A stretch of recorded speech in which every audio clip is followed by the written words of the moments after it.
Em, Assalamualaikum warahmatullahi wabarakatuh. Selamat pagi bagi teman-teman yang berada di Jerman dan selamat siang bagi teman-teman yang hadir pada webinar kita hari ini dari Indonesia. Halo semuanya. Pertama saya ucapkan terima kasih atas waktunya kepada teman-teman, Mbak-mbak, Mas-mas yang sudah mau hadir di webinar ini di tengah kesibukan masing-masing tentunya. Saya ucapkan selamat datang di webinar kami yang hari ini akan membahas tentang mental health, terutama tentang bagaimana strategi menjaga kesehatan mental sehari-hari. Nah, mungkin ada banyak yang belum familiar ya dengan wajah saya. Perkenalkan, nama saya Fitri, Master Student di Hamburg University of Applied Science, yang akan bertindak di webinar kali ini sebagai MC untuk 1-2 jam ke depan. Em, Ya, sedikit informasi terlebih dahulu tentang AIPSA tersendiri. AIPSA itu adalah Association of Indonesian Professionals for Science, Technology, and Enterprises, yaitu sebuah wadah bagi para tenaga ahli, peneliti, dan mahasiswa Indonesia di Eropa yang mempunyai keinginan untuk mendorong kemajuan dunia industri di Indonesia melalui proses transfer teknologi dari Eropa ke Indonesia secara kolektif, sistematis, terencana, dan tepat sasaran. Bagi teman-teman yang ingin mengetahui lebih lanjut nih mengenai website itu sendiri, dapat membuka di website resminya di aipse.org. Benar. Nah, untuk webinar kali ini kita akan ditemani dengan Mbak Arum Puspita Rini Darminto sebagai narasumber untuk webinar hari ini. Mbak Arum sendiri itu baru menempuh pendidikan S1 dan S2 di Fakultas Psikologi di Universitas Indonesia UI. 8 tahun lalu baru lulus pendidikan profesi dari Magister Profesi Psikolog Pendidikan UI. Namun setelahnya sempat memutuskan untuk tidak lagi praktek sebagai psikolog dan bekerja sebagai program manager di sebuah startup pendidikan. Nah, sekarang baru mulai berpraktek kembali sejak pindah ke Jerman 6 tahun yang lalu. Dulunya Mbak Arum berdomisili di Bremen, sekarang udah baru pindah di Bonn, Jerman. Kita sapa dulu kali ya, Mbak Arum. Assalamualaikum Mbak Arum. Waalaikumsalam warahmatullahi wabarakatuh. Hai Fit. Halo Mbak Arum. Gimana nih Mbak Arum kabarnya Mbak Arum? Alhamdulillah. Fitri gimana kabarnya? Sehat? Alhamdulillah sehat-sehat sehat ya Mbak Arum. Gimana Mbak Arum cuaca di Bonn hari ini? Panas Cuacanya atau? di sini tentu saja tidak begitu lebih dingin daripada di Bremen ya. Oh iya, iya. Itu Tapi salah ada satu matahari. alasan pindahnya juga. Iya, iya. Iya. Ada matahari Mbak Arum hari ini, menurut perkiraan cuaca. Agak mendung. Ya, kayaknya agak mendung. Mm-mm. Tapi saya nggak pakai daleman. Jadi maksudnya satu lapis saja Oh, dan oke, masih aman. Biasanya kalau di rumah udah harus pakai jaket ya. Tapi hari ini nggak. Kemarin juga kan cukup cerah ya. Iya, Dan iya, iya. sangat hangat di Mhm. waktu-waktu yang harusnya sangat apa winter ya. Iya, iya. Ya, Hamburg sekarang masih ini sih, tetap dingin seperti biasa. Tetap dingin dan berangin Iya, seperti biasa benar. seperti biasa. Alhamdulillah. Mungkin ada beberapa yang belum mengenal Barum nih, mungkin bisa jadi gitu. Aku mau nanya, Barum selain jadi psikolog itu apa aja kesibukan Barum selain psikolog? Em, Kesibukannya mengurus rumah tangga itu saja kira-kira kegiatanku Mhm. dan belajar Oh iya, tiap iya, hari itu iya. aja iya. Oke, oke. Atau kayak ada bidang khususnya gitu Barum, psikolognya kan kalau nggak salah tentang talent mapping gitu ya.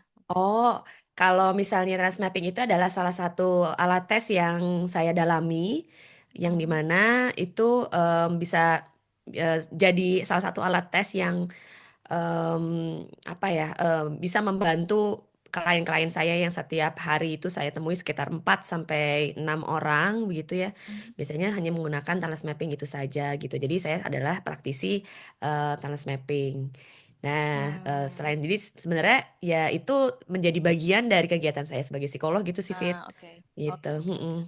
Jadi bukan dua hal yang berbeda lah ya. Ya Justru betul talent dan mapping tuh masuk dalam kegiatan betul. psikolog baru kayak Ya, gitu. selain itu juga sebagai coach juga, kadang kan kita sebagai konselor, coach itu kan agak beda-beda tipis ya. Pasti ada bedanya gitu, tapi tetap aja ada bedanya. Cuman ranahnya semua masih ke ranah konseling, ranah konsultasi, pemberian advice gitu ya kepada masalah-masalah psikologis, misalnya seperti Mhm, itu. mhm. Mm. Oke, oke, oke. Ya, baru tema hari ini menarik banget sih soal mental health ya. Terutama Ya, saya Gen Z yang sering dicap sama generasi-generasi sebelumnya bermental lemah lah. Kayak mm, gitu karena em, lebih rentan terhadap tekanan, terhadap mm, masalah mental kayak gitu. mm, Yang mm, menarik bagi saya itu ternyata mental health itu harus di apa ya, harus di maintain setiap harinya gitu. Saya mm. itu sih menariknya gitu. Mungkin Baru bisa lebih menjelaskan nanti ya Ya, di sesi gitu materinya. ya, Fit. Ya, ya, ya, ya. Soalnya kalau anak Gen Z ini sudah lebih melek kesehatan mental daripada Iya, yang eh, generasi-generasi sebelumnya. Itu pertama. Tapi mungkin di sini aku akan menambahkan informasi kepada Gen Z juga bahwa ketika sehat mental kan kayaknya nggak ada yang drama tuh ya. Kan harusnya ada sesuatu hal yang benar, benar, menarik benar, kan di benar. dalam Iya, iya. dirinya. Tapi Mhm, itu mhm, tuh not good enough loh. Kalau kita tuh juga bilang bahwa kita tuh sehat. Sehat itu bukan hanya kita tidak sakit gitu. mhm, Nanti akan aku mhm, bahas mhm. lagi.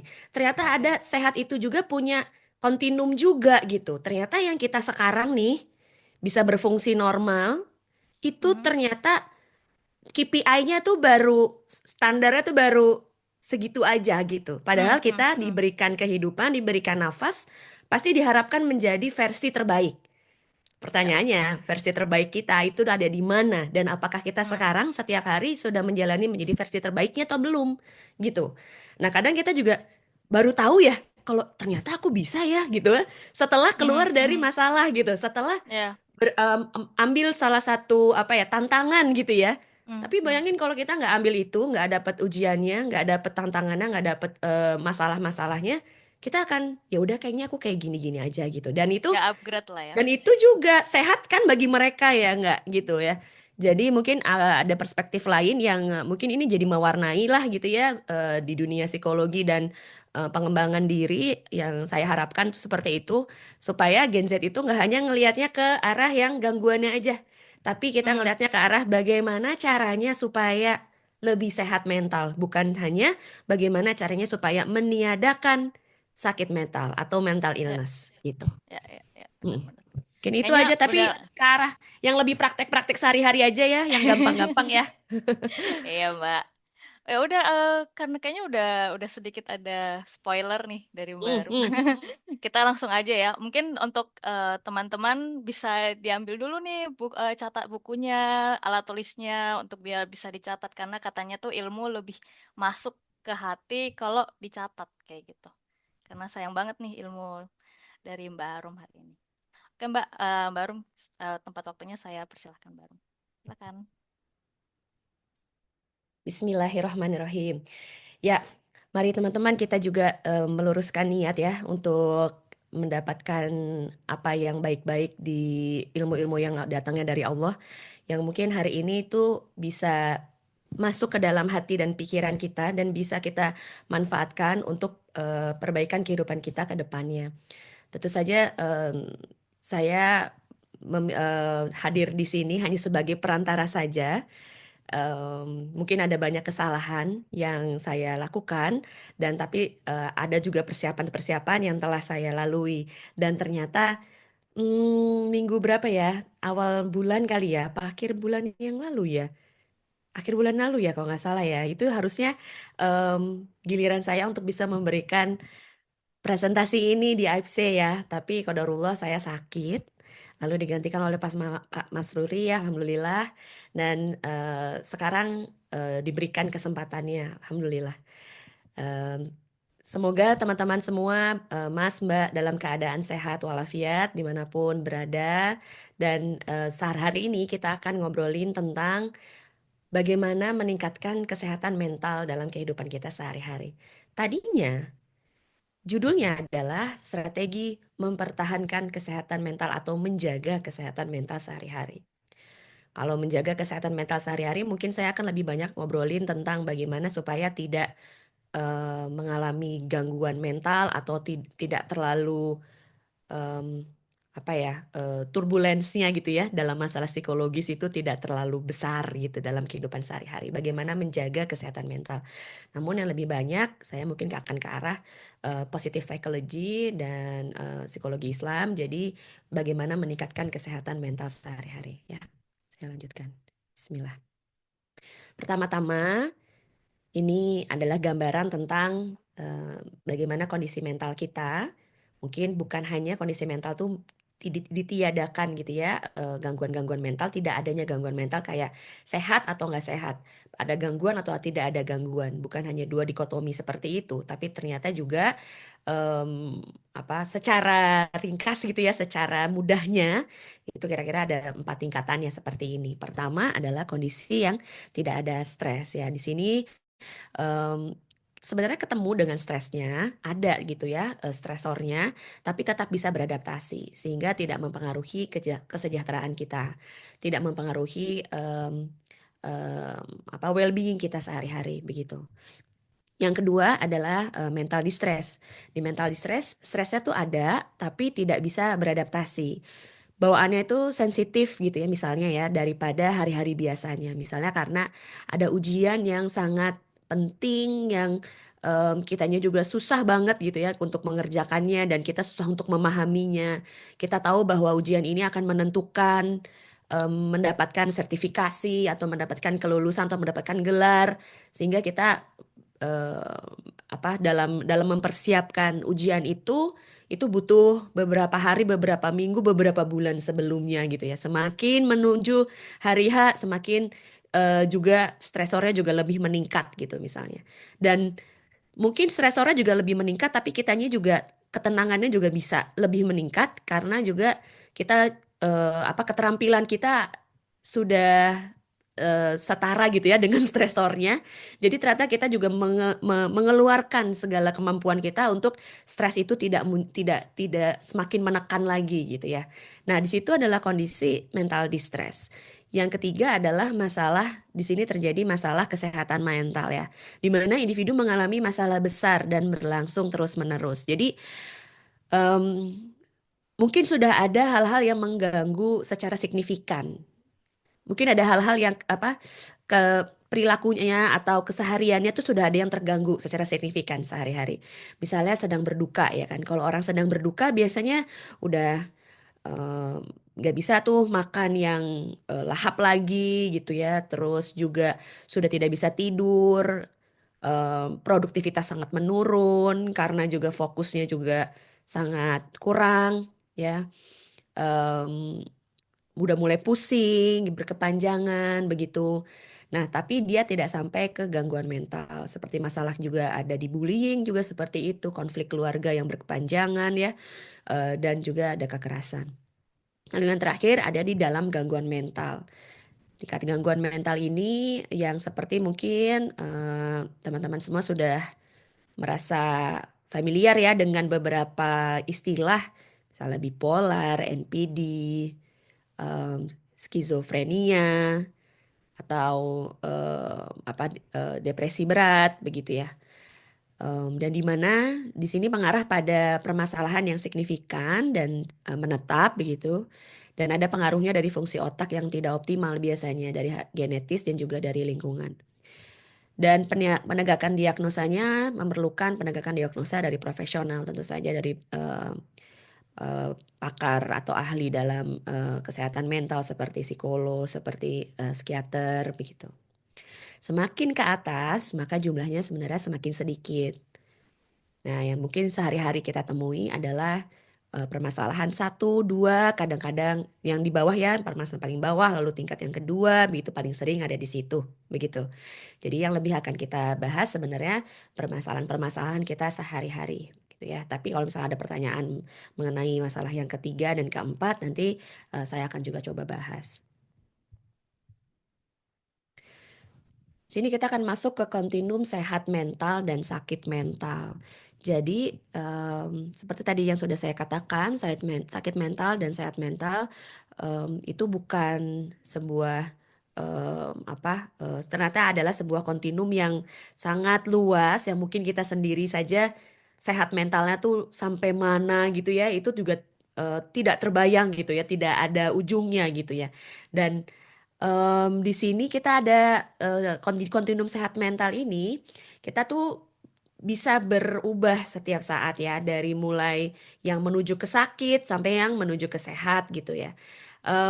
Dan kalau misalnya kita ngomongnya tidak ada gangguan sama sekali, berarti kan adanya di tengah nih, di bagian-bagian yang netral ini. Nah, di bagian yang netral ini, kalau menurut WHO ya tentang kesehatan mental, definisi dari WHO itu ternyata keadaan sejahtera atau sehat mental itu keadaan yang dimana setiap orang dapat memetakan dan mengembangkan potensinya ya. Jadi bayangin kalau misalnya cuman hanya di tengah-tengah sini doang gitu ya. Di tengah-tengah ini saja, apakah itu sudah termasuk sehat sebetulnya? Gitu. Pertanyaannya seperti itu. Jadi kita sebetulnya semestinya kita fokus ke arah kanan sini. Fokus ke arah yang sehat. Semakin sehat bagaimana caranya? Yang kedua adalah dapat mengatasi stres dan tekanan hidup sehari-hari. Ya. Jadi tekanan stres dan tekanan hidup itu pasti ada, tapi bagaimana kita bisa beradaptasi dengan itu, dan kita masih bisa tetap produktif gitu ya, dan bisa berkontribusi pada masyarakat. Jadi ini adalah definisi dari WHO seperti ini. Kalau definisi seperti ini, apakah sehari-hari kita sudah memiliki yang kita sudah cukup sehat atau belum nih? Itu yang perlu direnungkan ya, perlu direfleksikan. Apakah kita sudah punya kontribusi untuk komunitas dan masyarakat sehari-harinya? Tuh.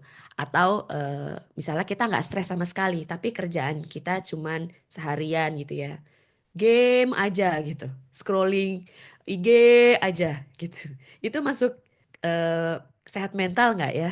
Gitu ya. Itu masih dipertanyakan ya jadinya ya. Karena apakah masuk ke dalam memetakan dan mengembangkan potensi ketika kita melakukan itu seharian penuh gitu ya.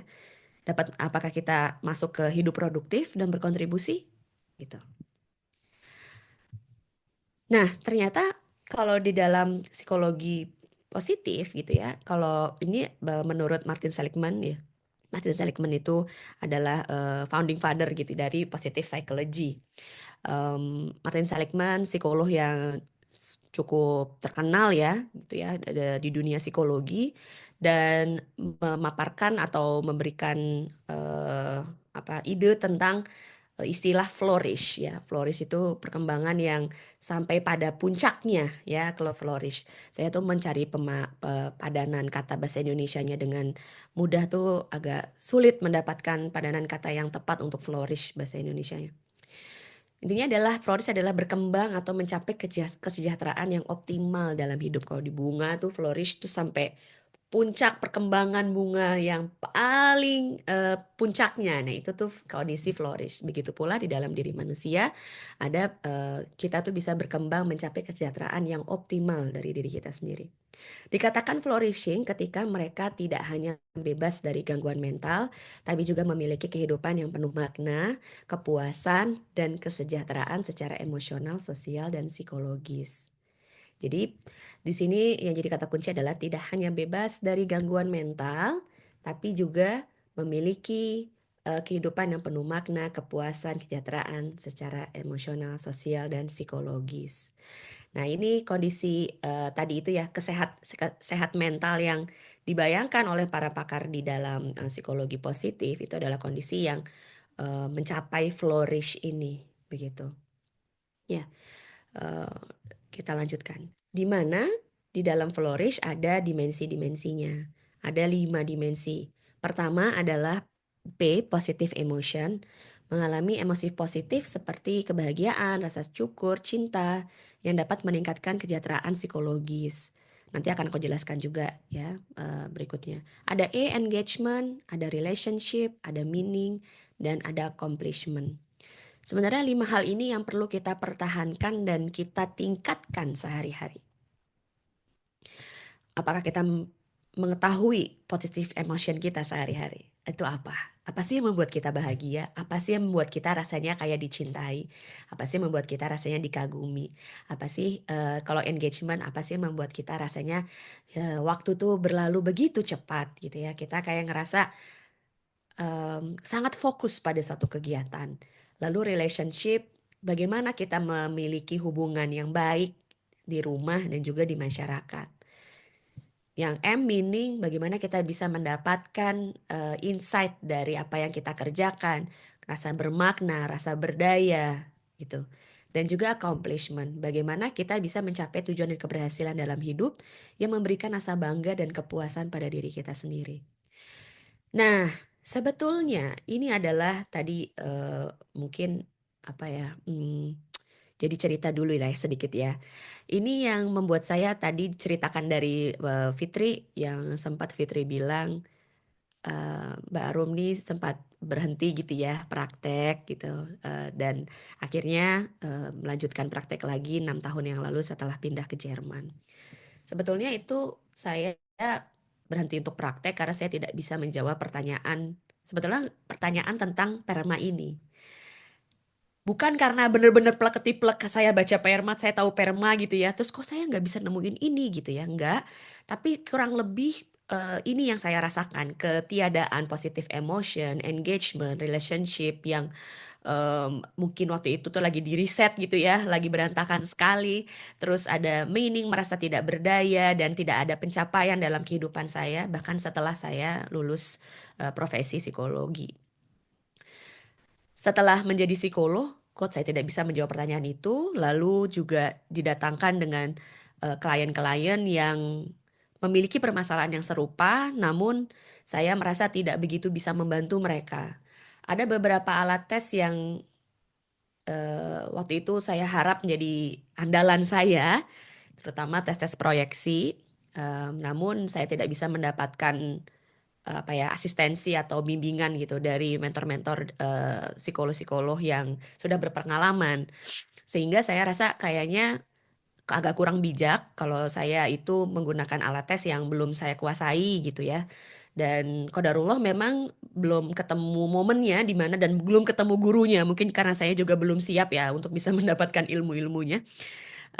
Dan akhirnya saya ya sudah tidak menggunakan surat izin praktek saya untuk apa kegiatan saya sehari-hari gitu ya.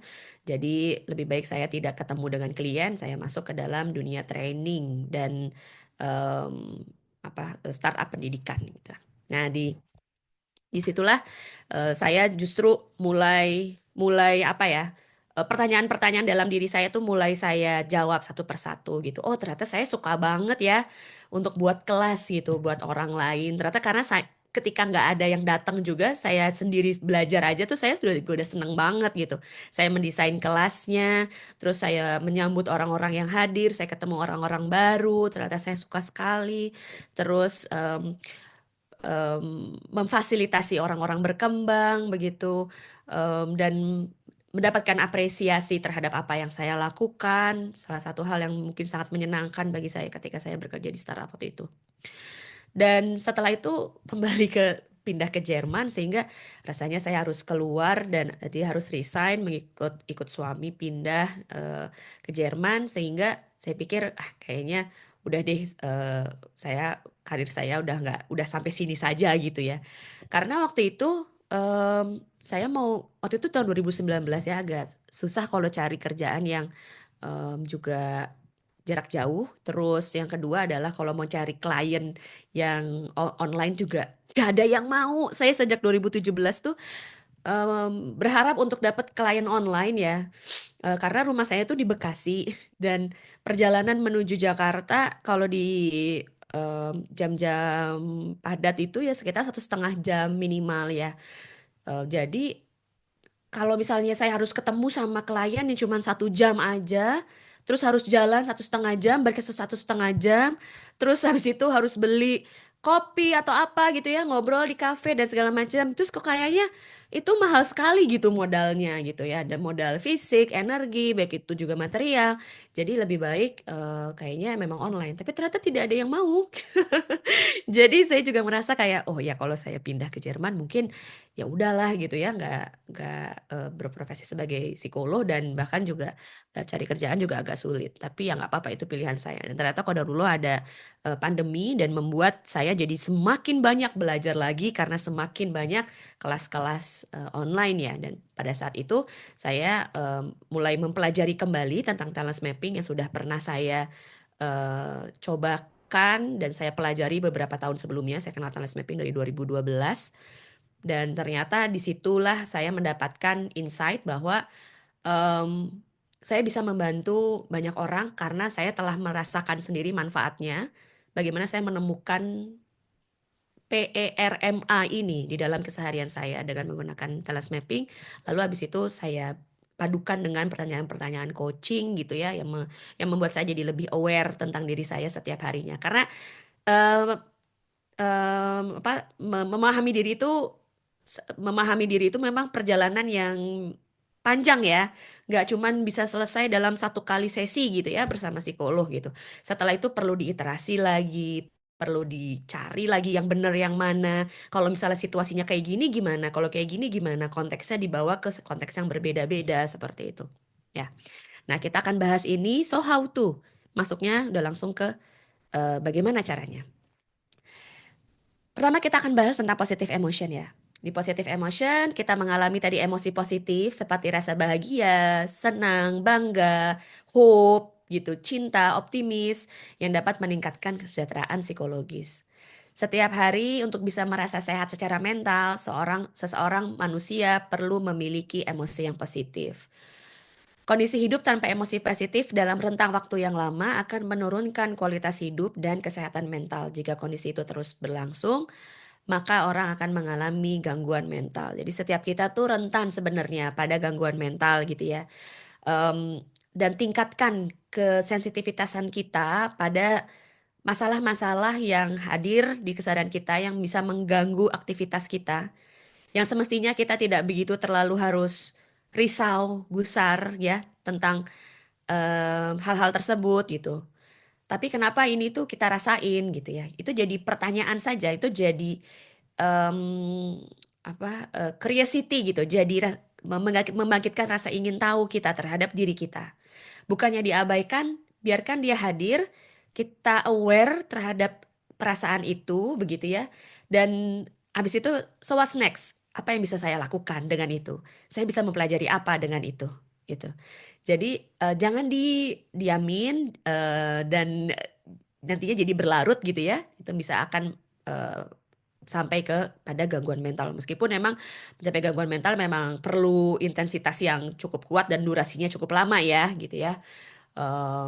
Tapi jangan terlalu berlarut-larut karena kehidupan kita di dunia kan sementara saja ya. Sedangkan kita juga perlu perlu apa ya? Perlu waktu yang kita buang ini nih perlu untuk selalu bermanfaat gitu. Karena kan kita butuh bekal ya. Jadi jangan berlama-lama untuk di area itu gitu. Ayo kita proaktif gitu ya untuk bisa mencari jalan keluar. Yang ketiga, emosi positif yang dibutuhkan oleh setiap individu ternyata berbeda.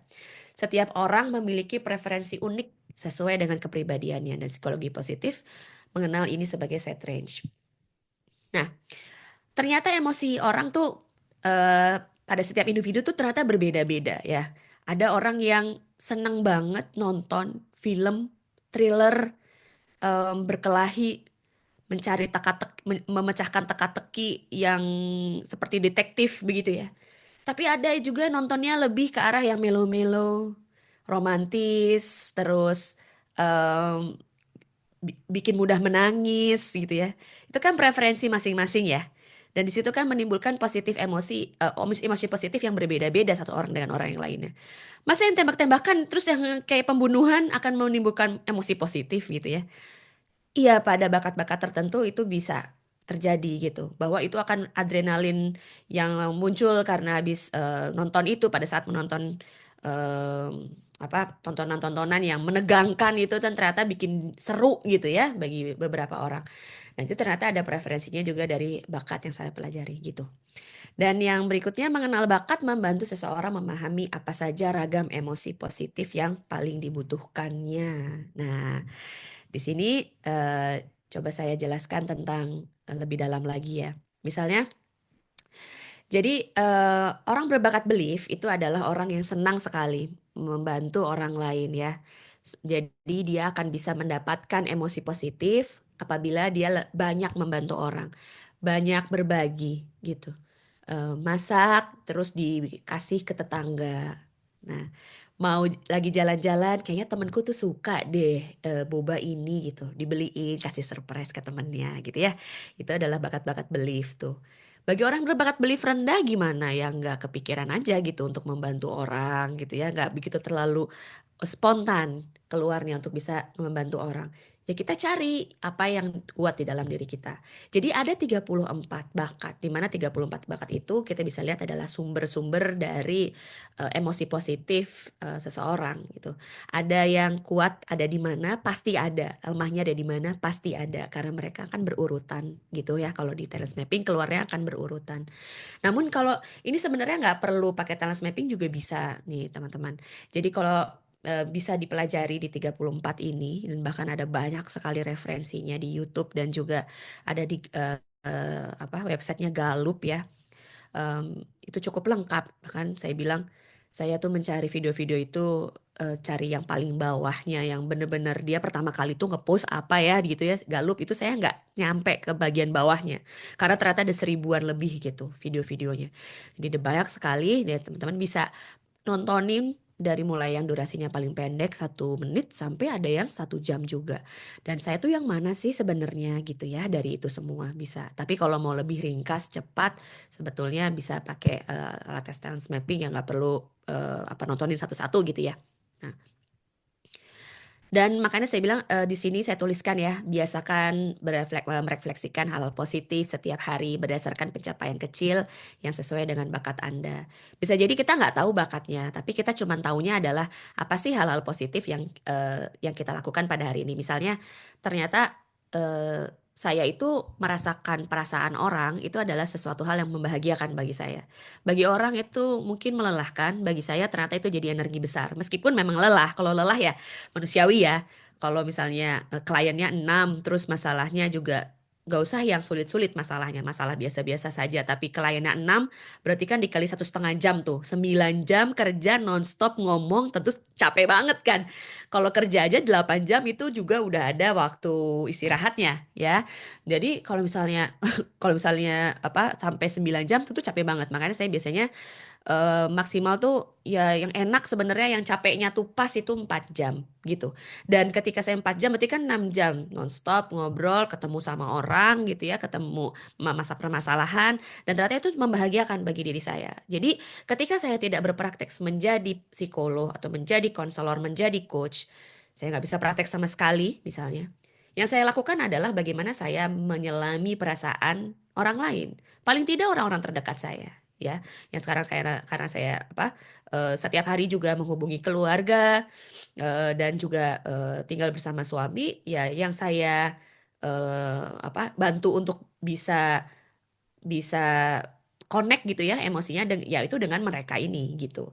Apakah mereka tuh merasa baik-baik saja hari ini, apa yang ingin mereka lakukan hari ini, mereka itu ingin belajar apa hari ini, itu udah hal-hal yang biasanya saya tanyakan kepada orang-orang terdekat saya gitu. Meskipun saya eh, topinya tuh bukan sebagai konselor ya, tapi sebagai istri, sebagai kakak, sebagai anak gitu ya. Biasanya itu juga sih yang saya tanyain gitu.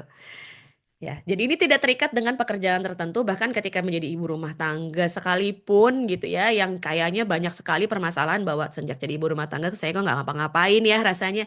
Justru ibu rumah tangga itu adalah pekerjaan yang paling kompleks kalau menurut saya dan karena permasalahan paling banyak tuh ya datangnya dari seorang ibu gitu, yang biasanya ada hadir di eh, apa ruang-ruang konsultasi saya gitu. Dan ternyata di balik pekerjaan sebagai ibu rumah tangga banyak sekali hal yang bisa kita lakukan secara produktif, namun tidak disadari oleh pada ibu sayangnya. Ya, jadi dimulai untuk menyadari apa sih positif emosi kita setiap hari saat kita berangkat sekolah, berangkat kerja, saat kita lagi kerja gitu, apa sih yang menyenangkan gitu ya dan bagi kita, dan jadikan itu menjadi sebuah habit keseharian kita untuk melakukan kegiatan itu. Yang kedua adalah engagement. Engagement adalah keadaan ketika seseorang tuh sangat terlibat dalam aktivitas yang disukai hingga mengalami flow state atau lupa waktu karena begitu fokus. Pernah nggak? Pernah nggak rekan-rekan semua mengalami ini?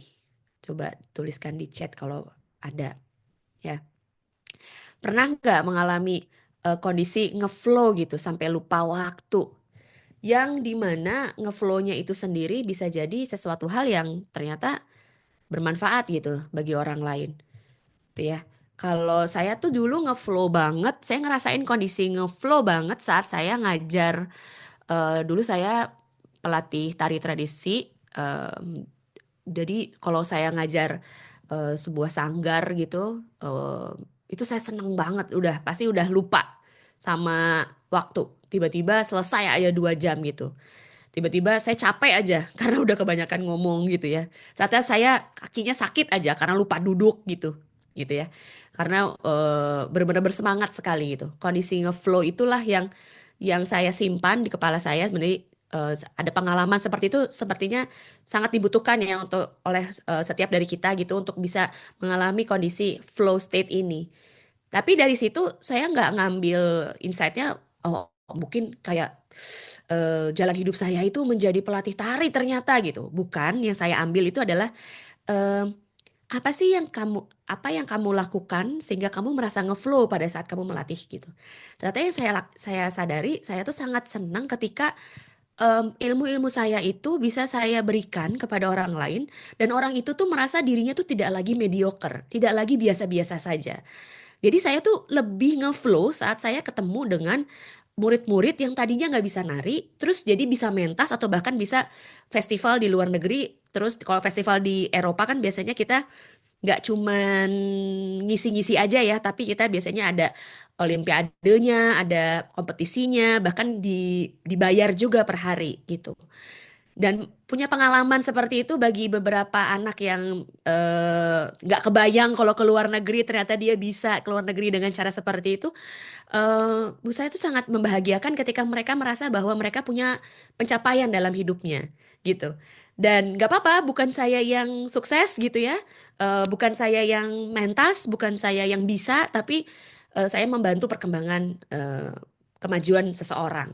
Nah itu aja sih, membantu perkembangan kemajuan seseorang. Nah ternyata sekarang temanya berbeda nih, temanya atau topiknya atau ranahnya berbeda, bukan tentang nari lagi, tapi udah mulai ke hal-hal yang lebih spiritualis atau lebih temanya lebih ke arah perkembangan diri gitu atau bisa jadi yang untuk seseorang yang mau menjadi konselor, psikolog gitu ya. Saya bantu dia untuk bisa semakin profesional begitu.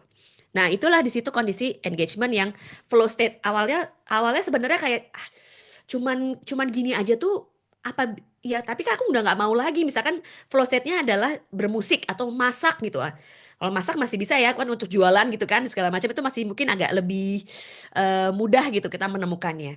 Coba deh flow state-nya tuh pada saat ngapain dan jangan jangan dianggap cuman gitu doang gitu. Misalnya kayak dulu waktu kuliah saya tuh kerjaannya tuh jadi protokoler gitu.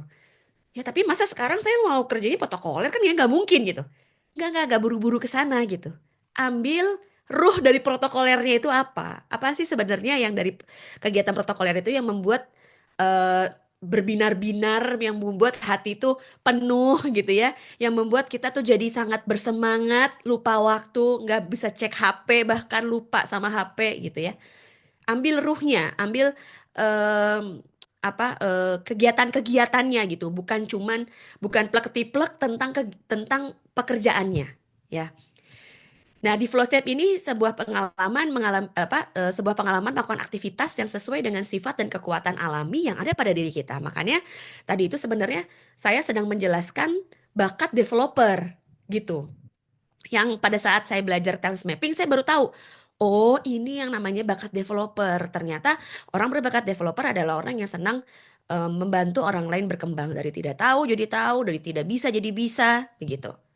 Ya, dalam aktivitas tersebut merasa waktu berhenti. Anda tenggelam dalam kegiatan tersebut dan tidak merasakan kehilangan energi karena melakukan aktivitas tersebut. Tidak jarang justru yang terjadi adalah merasa mendapatkan energi dari aktivitas tersebut. Anda merasa jadi semakin kuat bahkan.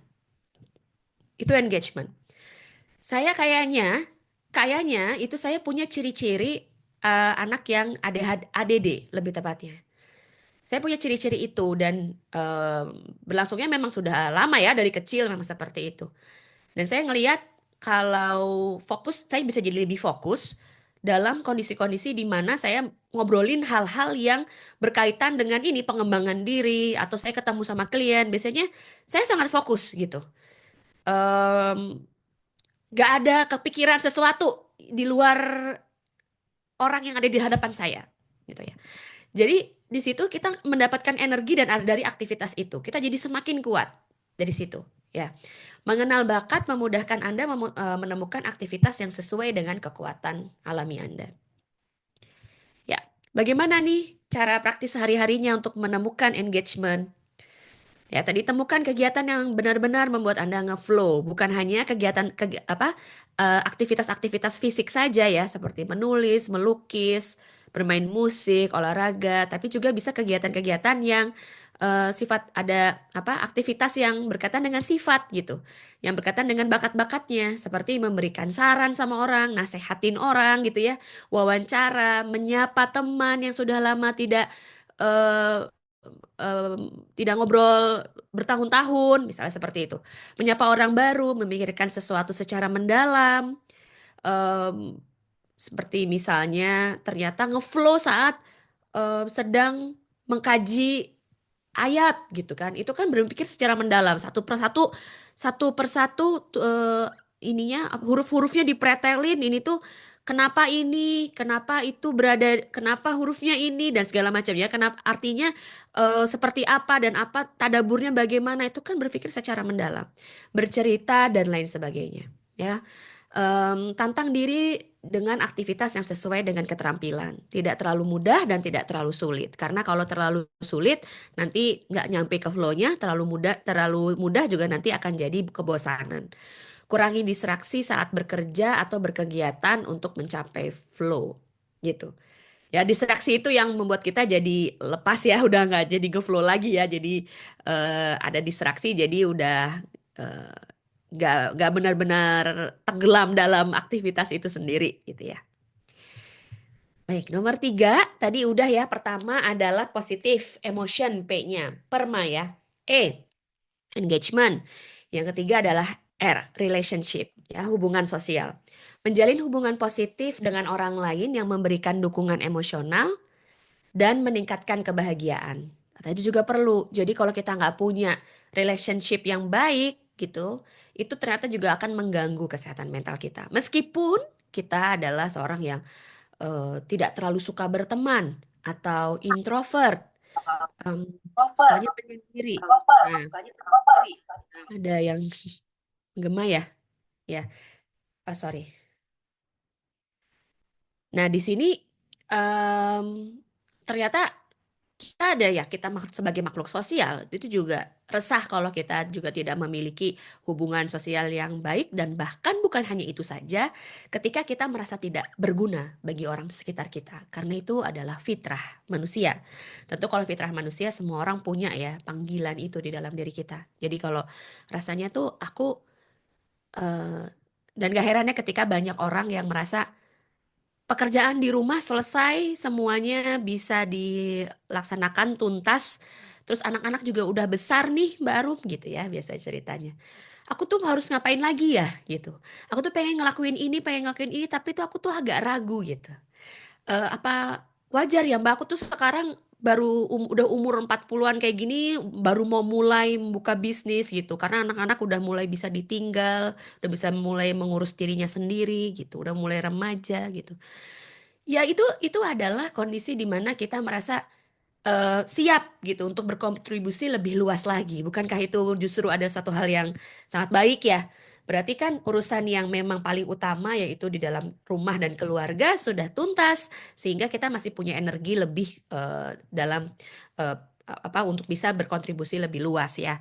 Nah, sehingga muncul lagi tuh rasa keinginan kita untuk merasa berdaya lebih daripada apa kebermanfaatan yang ada untuk keluarga kita saja gitu. Interaksi dan hubungan dengan manusia lain adalah salah satu naluri serta kebutuhan paling mendasar dari manusia. Hubungan yang positif secara nyata memberikan kebahagiaan yang mendalam. Semakin dekat dan mendalam, makin besar pengaruhnya terhadap tingkat kebahagiaan seseorang. Begitu. Maka di relationship ini kita juga perlu ya membangun hubungan positif atas dasar pemahaman dan penerimaan atas diri sendiri dan orang lain yang ada di dalam hubungan ini. Pertama, kita punya relationship pemahaman dan penerimaan terhadap diri sendiri. Diri sendiri aja udah repot ya. Pemahaman tentang diri sendiri, penerimaan tentang kondisi diri gitu. Itu juga jadi beberapa jadi masih ada strugglingnya ya. Satu sisi lagi kita juga harus memahami bagaimana orang lain di sekitar kita. Kalau kita punya peran sebagai pasangan, bagaimana pasangan kita? Kita punya peran sebagai ayah atau ibu, bagaimana anak-anak kita, begitu. Nah, salah satu hal yang tadi saya bilang membantu saya adalah dengan apa? eh, kerangka yang diberikan oleh talent mapping. Jadi talent mapping diambilnya hanya teorinya saja gitu maksudnya ya. Di teorinya itu bisa membantu saya melihat kerangka bagaimana kepribadian orang lain. Gak perlu tes juga karena anak-anak kecil juga nggak bisa dites ya. Jadi oh ternyata tuh dia seperti ini ya, ternyata dia seperti ini gitu ya. Memahami orang dengan apa dimensi-dimensi atau bakat-bakat yang ada pada talent mapping di 34 bakat itu gitu. Memahami bakat membantu Anda memiliki deskripsi yang jelas dan mendetail akan kepribadian seseorang sehingga membantu Anda untuk saling memahami dan menerima. Yang sering jadi jokes ya kalau di keluarga saya tuh ada banyak sih sebenarnya saya ambil beberapa satu aja lah ya. Karena cukup banyak perbedaan antara saya dengan suami, terutama misalnya suami saya tuh sangat rapih dalam hal waktu ya, mengatur waktu, sedangkan saya kurang bisa mengatur waktu dan tidak begitu terlalu suka mengatur waktu sebetulnya. Jadi saya atur waktunya hanya saya atur waktu untuk janjian dengan orang lain atau ada ya yang berkaitan dengan inilah komitmen dengan orang gitu ya. Tapi kalau misalnya kadang-kadang komitmen dengan diri sendiri, misalkan saya lagi ada project pribadi yang memang saya komitmennya kepada diri saya sendiri gitu ya. Itu kadang-kadang bagi saya tuh kayak nanti juga bisa lah gini-gini gitu ya. Tapi kalau suami saya komitmen sama diri sendiri aja udah on time apalagi kalau sama orang orang lain gitu ya. Jadi dia benar-benar mengatur waktunya. Nah, kita kan punya perbedaan ini ya. Saya nggak begitu sensitif dengan keteraturan waktu dan sedangkan suami saya punya punya bakat itu gitu. Sehingga kadang-kadang ya saya mengandalkan beliau untuk mengatur waktu saya gitu dan untuk misalkan ketika kita mau liburan gitu ya, beliaulah yang akan membuat itinerary gitu. Saya sih itinerary cuman apa ya, pengen ke sini, pengen ke sini, pengen ke sini gitu ya. Nggak tahu kapan ntar kita lihat aja pada hari H gitu misalnya gitu. Nah, dengan itu suami saya mungkin jadi bisa lebih paham tentang saya bahwa saya tuh nggak terlalu bisa untuk melakukan itu. Dan sebenarnya kalau mengatur waktu dalam dalam kemampuan tertentu mungkin bisa-bisa aja. Tapi kalau harus teriak setiap hari kayak waktu itu klien saya tuh paling sebulan tuh paling cuman 5 gitu ya. Pernah seperti itu. Nggak lebih dari 10 gitu. Saya bisa tuh ngatur waktunya. Oh ya masukin ke kalender dan ini segala macam. Tapi saat klien saya satu minggunya itu 20 berarti kan satu bulannya 80 gitu. Itu udah mulai salah-salah masukin jadwal, bentrok sana sini gitu ya. Terus ternyata saya harus udah siap ternyata waktunya dan itu sama gitu ya, sama yang ada di kalender gitu. Ternyata yang waktu itu tuh udah di cancel sama kliennya, tapi saya lupa. ngapus ya kayak gitu gitulah. Disitulah saya berarti membutuhkan bakat ketika memang intensitasnya sudah semakin banyak ya, sehingga saya membutuhkan bantuan admin gitu. Nah, dengan ada pemahaman-pemahaman terhadap diri dan orang lain, kita jadi lebih maklum gitu dengan kelemahan orang. Oh ternyata bagi saya itu kuat, bagi orang lain itu ternyata susah ya gitu. Oh bagi pasangan saya ternyata susah ya. Saya jadi bisa lebih memahami dia gitu. Dan bagaimana caranya untuk saya membantu dia untuk bisa eh, tidak begitu terlalu bermasalah lah dengan bakat-bakat yang lemahnya, dengan kepribadian-kepribadian yang lemahnya di situ. Ya, nah bagaimana caranya untuk membangun hubungan sosial praktis sehari-hari seperti ini dengan memahami karakter dan pola interaksi seseorang bisa berkomunikasi lebih baik dengan orang lain. Luangkan waktu berkualitas dengan keluarga dan teman. Jadi yang sering sekali saya lakukan kalau lagi bersama dengan klien couple biasanya adalah setelah ini saya kasih PR gitu ya. Pertanyaan-pertanyaan yang akan dibahas berdua gitu. Eh, udah pernah belum nanyain gitu. Kamu tuh merasa dicintai tuh kalau aku ngelakuin apa sih gitu. Udah dan apa yang kita perkirakan apakah benar gitu. Kamu tuh kayaknya kalau seneng kalau aku puji ya ternyata dia nggak terlalu seneng gitu. Dia senengnya kalau kita membantu dia langsung gitu misalnya. Jadi kita memang perlu ngobrol ya isinya berkeluarga kan adalah ngobrol ya. Yang kedua adalah bangun komunikasi yang terbuka dan empati dalam hubungan, bergabung dalam komunitas atau kegiatan sosial, memperluas jaringan pertemanan dan untuk berbagi, tunjukkan apresiasi kepada orang-orang terdekat, menghargai orang lain dan bisa bekerja sama, dan temukan makna dalam kebersamaan. Di sini kita akan mulai meningkatkan tadi kesehatan mental kita dengan melakukan hal ini insya Allah ya. Bismillah. Yang tadi berarti yang ketiga relationship R-nya sekarang masuk ke M. M meaning atau kebermaknaan. Merasa hidup memiliki tujuan dan kontribusi berarti bagi orang lain. Makna hidup terasa saat kita terhubung dan berbuat untuk sesuatu yang lebih besar dari diri kita sendiri. Ternyata kita membutuhkan itu sehari-hari, teman-teman.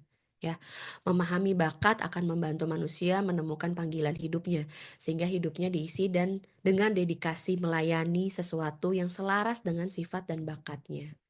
Begitu. Jadi kita perlu merasakan bahwa kita tuh bernilai, berdedikasi, berharga gitu, menjadikan hidup kita itu bermakna. Sekarang apakah rekan-rekan sudah menemukan makna hidup dari kegiatan keseharian gitu? Sudah menemukan makna hidup dari mengganti popok anak? Sudah menemukan makna hidup dari membereskan rumah begitu? Membereskan kamar yang cuman hanya 3 kali 3. Apakah sudah menemukan makna dari kegiatan yang ada di kantor? Ya, jadi alhamdulillah kalau bisa ada waktu untuk berefleksi, em, itu kan ini ya waktu yang precious juga ya untuk kita berdiam diri, merenung gitu. Eh, Menghayati apa yang tadi sudah kita lakukan, lalu berefleksi tentang apa yang terjadi pada hari ini gitu ya. Terutama ditambah ini sekarang tentang bagaimana eh, dedikasi yang telah Anda berikan pada hari ini apakah bermakna untuk diri Anda sendiri, apakah bermakna untuk orang lain gitu. Strategi praktisnya adalah identifikasi nilai dan tujuan hidup yang penting bagi Anda. Ini praktis nggak ya? Kalau agak susah sendiri-sendiri ngobrol sama temennya, kamu tuh melihat aku tuh orangnya kayak gimana sih? Misalnya, apa sih yang menurutmu tuh aku tuh kamu lihat dari aku tuh bahwa itu tuh penting bagi aku. Menurutmu apa gitu? Misalnya, kalau menurutku tuh kamu orangnya eh, penting tuh adalah teman-teman karena kamu paling suka membantu teman. Misalnya, oh iya ya gitu kan, misalnya gitu. Itu adalah identifikasi nilai dan tujuan hidup yang penting. Jadi em, ambil yang mudahnya aja kalau memang kita nggak biasa berefleksi dan memang salah satu ya memang ada orang-orang yang juga nggak begitu terlalu dalam ya dalam berefleksi itu bisa bertanya pada orang yang tepat ya. Terlibat dalam kegiatan sosial, amal atau kerja sukarela. Cari pekerjaan atau hobi yang memberikan rasa pencapaian dan kepuasan batin dan refleksikan bagaimana tindakan sehari-hari bisa berdampak positif bagi sekitar. Nah, ini di M. Yang terakhir, di accomplishment atau achievement ya. Mencapai tujuan dan keberhasilan dalam hidup yang memberikan rasa bangga dan kepuasan di dalam diri kita. Jadi setiap manusia merasakan bahagia saat ia dapat meraih kualitas atau pencapaian tertentu bahkan yang paling subjektif sekalipun.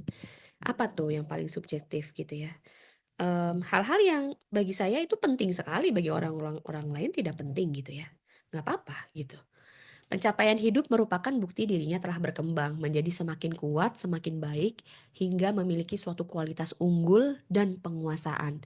Masuk ke dalam self-mastery gitu. Jadi bukan cuman kita itu bukan cuman tidak ada masalah saja, bukan cuman itu, tapi kita mencapai kualitas hidup yang unggul. Kita punya kontribusi unggulan.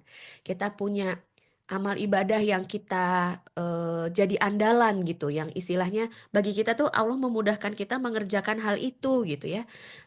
Dan kita niatkan itu menjadi sebuah sarana ibadah waktu kita sendiri dan kita yang terbaik dalam bidang itu gitu. Kita terbaik dalam melakukan hal itu. Itu ada penguasaan yang masuk ke self mastery. Lalu bakat menjadikan kita mampu mencapai suatu keunggulan dan prestasi dalam hal-hal tertentu secara alami dan konsisten begitu. Jadi apa keunggulan yang kita rasakan itu keunggulan yang bisa kita rasakan terus-menerus gitu, nggak cuma satu waktu saja. Apalagi kalau kita tambahin sama skillnya, apalagi kalau kita tambahin dengan belajar dan berlatih gitu.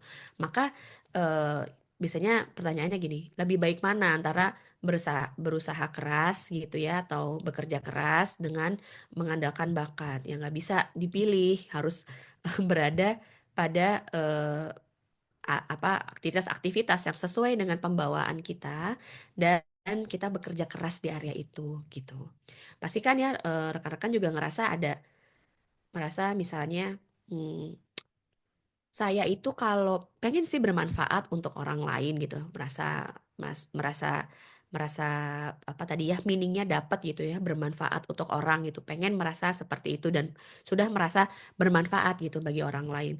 Tapi pekerjaan saya itu tidak sesuai dengan nggak saya banget deh gitu ya, tapi saya merasa bermanfaat gitu. Itu bisa nggak?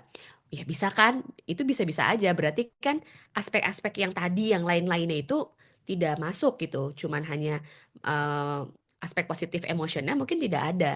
Tapi karena dia pakar, karena dia ahli, dia mengulang-ulang, jadi dia bisa gitu aja gitu. Nah itu berarti belum belum utuh tuh permaknya gitu. Nah ini semua ini perlu berjalan secara simultan dan berbarengan semuanya dikembangkan gitu ya di dalam keseharian. Dan oh ya terakhir, bagaimana sih mencapai accomplishment ini gitu di dalam kehidupan kita sehari-hari. Tetapkan tujuan yang realistis untuk dan buat rencana untuk mencapainya gitu.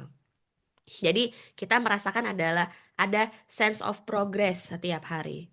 Hari ini saya sudah lebih baik lagi belum dari kemarin gitu. Oh ternyata at least saya sudah berusaha pada hari ini gitu. Rayakan setiap keberhasilan kecil sebagai motivasi untuk terus maju. Jangan takut gagal, jadikan kegagalan sebagai pembelajaran dan tingkatkan disiplin dan kebiasaan positif di dalam kehidupan kita sehari-hari. Oke, mungkin sampai situ saja dulu. Nanti kita akan lanjutkan dengan sesi tanya jawab. Saya kembalikan lagi ke Fitri. Terima kasih. Makasih Mbak Rum, Masya Allah materinya. Em, Sebelumnya saya lupa mention, jadi webinar ini itu atas kerjasama dari IPSA dan juga dengan Forkom Jerman dan Karisma Women and Education. Gitu. Eh, Mbak Rum, saya nggak tahu sih Mbak Rum masih ingat atau enggak. Cuman saya waktu itu Betul. pernah konsultasi sekali sama Mbak Rum sebelum Mbak Rum official berpraktek kayaknya. Oh Mbak iya Rum ya masih Fit. ingat nggak? Kayaknya baru udah lupa deh. Cuman nah dari konsultasi itu saya jadinya tahu yang namanya talent mapping dari Mbak Arum. Oh, Terus kata-kata yang saya ingat waktu itu dari Mbak Arum melekat sampai sekarang itu adalah kalau kita semakin jauh dari bakat kita, itu kita bakal semakin hilang arah kayak gitu.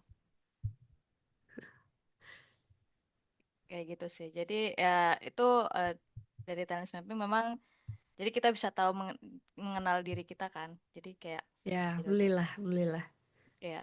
Terus dari dari materi yang sekarang yang buat aku ternyata aku baru tahu insight baru dari Mbak Arum dari materi yang hari ini itu yang menurut WHO itu yang ternyata sehat mental itu dikatakan sehat mental saat setiap orang dapat mengatasi stres dan tekanan hidup. Ternyata kalau Ya, misalnya nggak terlalu baik, nggak ada, kalau dia tidak mau stres dalam hidupnya malah dia tidak sehat gitu secara mental. Kayak iya, karena kan itu nggak bisa itu juga ya, Fit. hmm. Hmm. Benar-benar Nggak bisa juga kayak kita gitu. menghindari tekanan dan stres ya, karena kan sejatinya Hmm. kehidupan adalah ujian. Ya Jadi benar-benar. ya begitu, kalau kita mau naik kelas harus ada ujiannya juga gitu ya. Jadi Iya, itu kan ya. sudah jadi sunatullahnya seperti itu. Jadi ya, Hmm. ya alhamdulillah bahwa kita lihat oh ternyata ujian dan tekanan itu bukan ditiadakan gitu. Ya, tapi Hmm. bagaimana kita bisa beradaptasi dengan itu. Mm-mm. Ya benar. Oke, sekarang biar tidak lama waktunya, kita membuka sesi tanya jawab. Sampai sekarang ke Fitri ada 3 pertanyaan. Ya, Fitri bacakan aja kali ya, Mbak Rum ya. boleh. Yang pertama ini, terima kasih Kak pemaparannya. Semoga ilmunya bisa semakin bermanfaat dan berkah. Tadi Amin. sempat dengar istilah ADD, bedanya Mm-mm. dengan ADHD dan cara mengatasi kedua tipe ini tuh bagaimana ya Kak? Terima kasih. Oke. ADD dan ADHD. ADD kan Attention Deficit Disorder, sedangkan ADHD Attention Deficit and Hyperactive Disorder. Perbedaannya ada area hiperaktifnya. Ada beberapa contoh orang hiperaktif berarti tidak bisa duduk lama atau ketika dia mungkin udah dewasa gitu ya, dia agak resah, jadi sering kayak kakinya geter-geter gitu Hmm. ya, tap tap tap tap gitu kayak agak resah ketika dia berdiam di satu tempat gitu.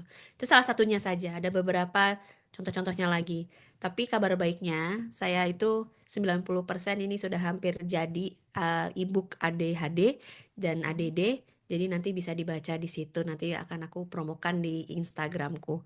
Mungkin bagaimana caranya untuk mengatasi hal itu. Salah satu tipsnya kenapa sih aku membuat e-book ini adalah karena banyaknya klien yang datang dengan keluhan ADHD dan ADD gitu Mhm. yang ternyata dan sudah didiagnosa berkali-kali oleh psikolog dan psikiater itu di ADD dan ADHD. Tapi saya ngelihat juga ada orang-orang yang belum dapat penegakan diagnosa ADD dan ADHD, tapi dia tuh punya simptom-simptomnya gitu. Nah, ternyata yang punya simptom-simptomnya ini, tapi dia tidak melabel kepada ADHD dan ADD, dia tidak tahu gitu tentang itu, gitu ya. Tapi dia juga, maksudnya tidak dan dia fokusnya itu pada apa yang dia bisa lakukan sesuai bakatnya, sesuai pembawaannya. Ternyata tidak jadi terlalu masalah si fokusnya itu, fokus yang rendah, Mhm. gitu. Nah, karena setiap orang tadi tuh bisa mendapatkan flow state tadi, di mana yang udah ngeflow tuh dia akan fokus pada itu gitu gitu yang sering kali jadi masalah ketika orang ADHD dan ADD bekerja tidak sesuai dengan pembawaan bakatnya gitu, tidak sesuai dengan minatnya, jadi akan sangat susah bagi dia, akan semakin rendah produktivitasnya, maka akan semakin stres, akan semakin merasa Hmm. hopeless sama dirinya gitu ya. Dan ini nanti makanya saya merasa bahwa ini perlu banget saya buat gitu ya sebagai edukasi supaya kita nggak begitu terlalu fokus pada labelnya gitu. Tapi kita fokus abis itu pada simptom-simptomnya saja. Jadi ketika memang ini apa ya, satu hal yang dimana kita, satu hal yang tentang label itu kadang-kadang memang diperlukan ya. Misalnya untuk diagnosa tertentu kan nantinya kita jadi bisa tahu mengarahnya harus bagaimana intervensinya begitu. Tapi kalau di dalam permasalahan fokus gitu ya, itu agak Mhm. tipis 11-12-nya dibandingkan dengan penyakit-penyakit yang lain ya. saya tuh tidak fokus sama sekali atau fokus apa susah untuk fokus gitu ya. Itu menurut saya apa fokusnya pada simptomnya saja, pada gejala-gejalanya gitu daripada pada labelnya.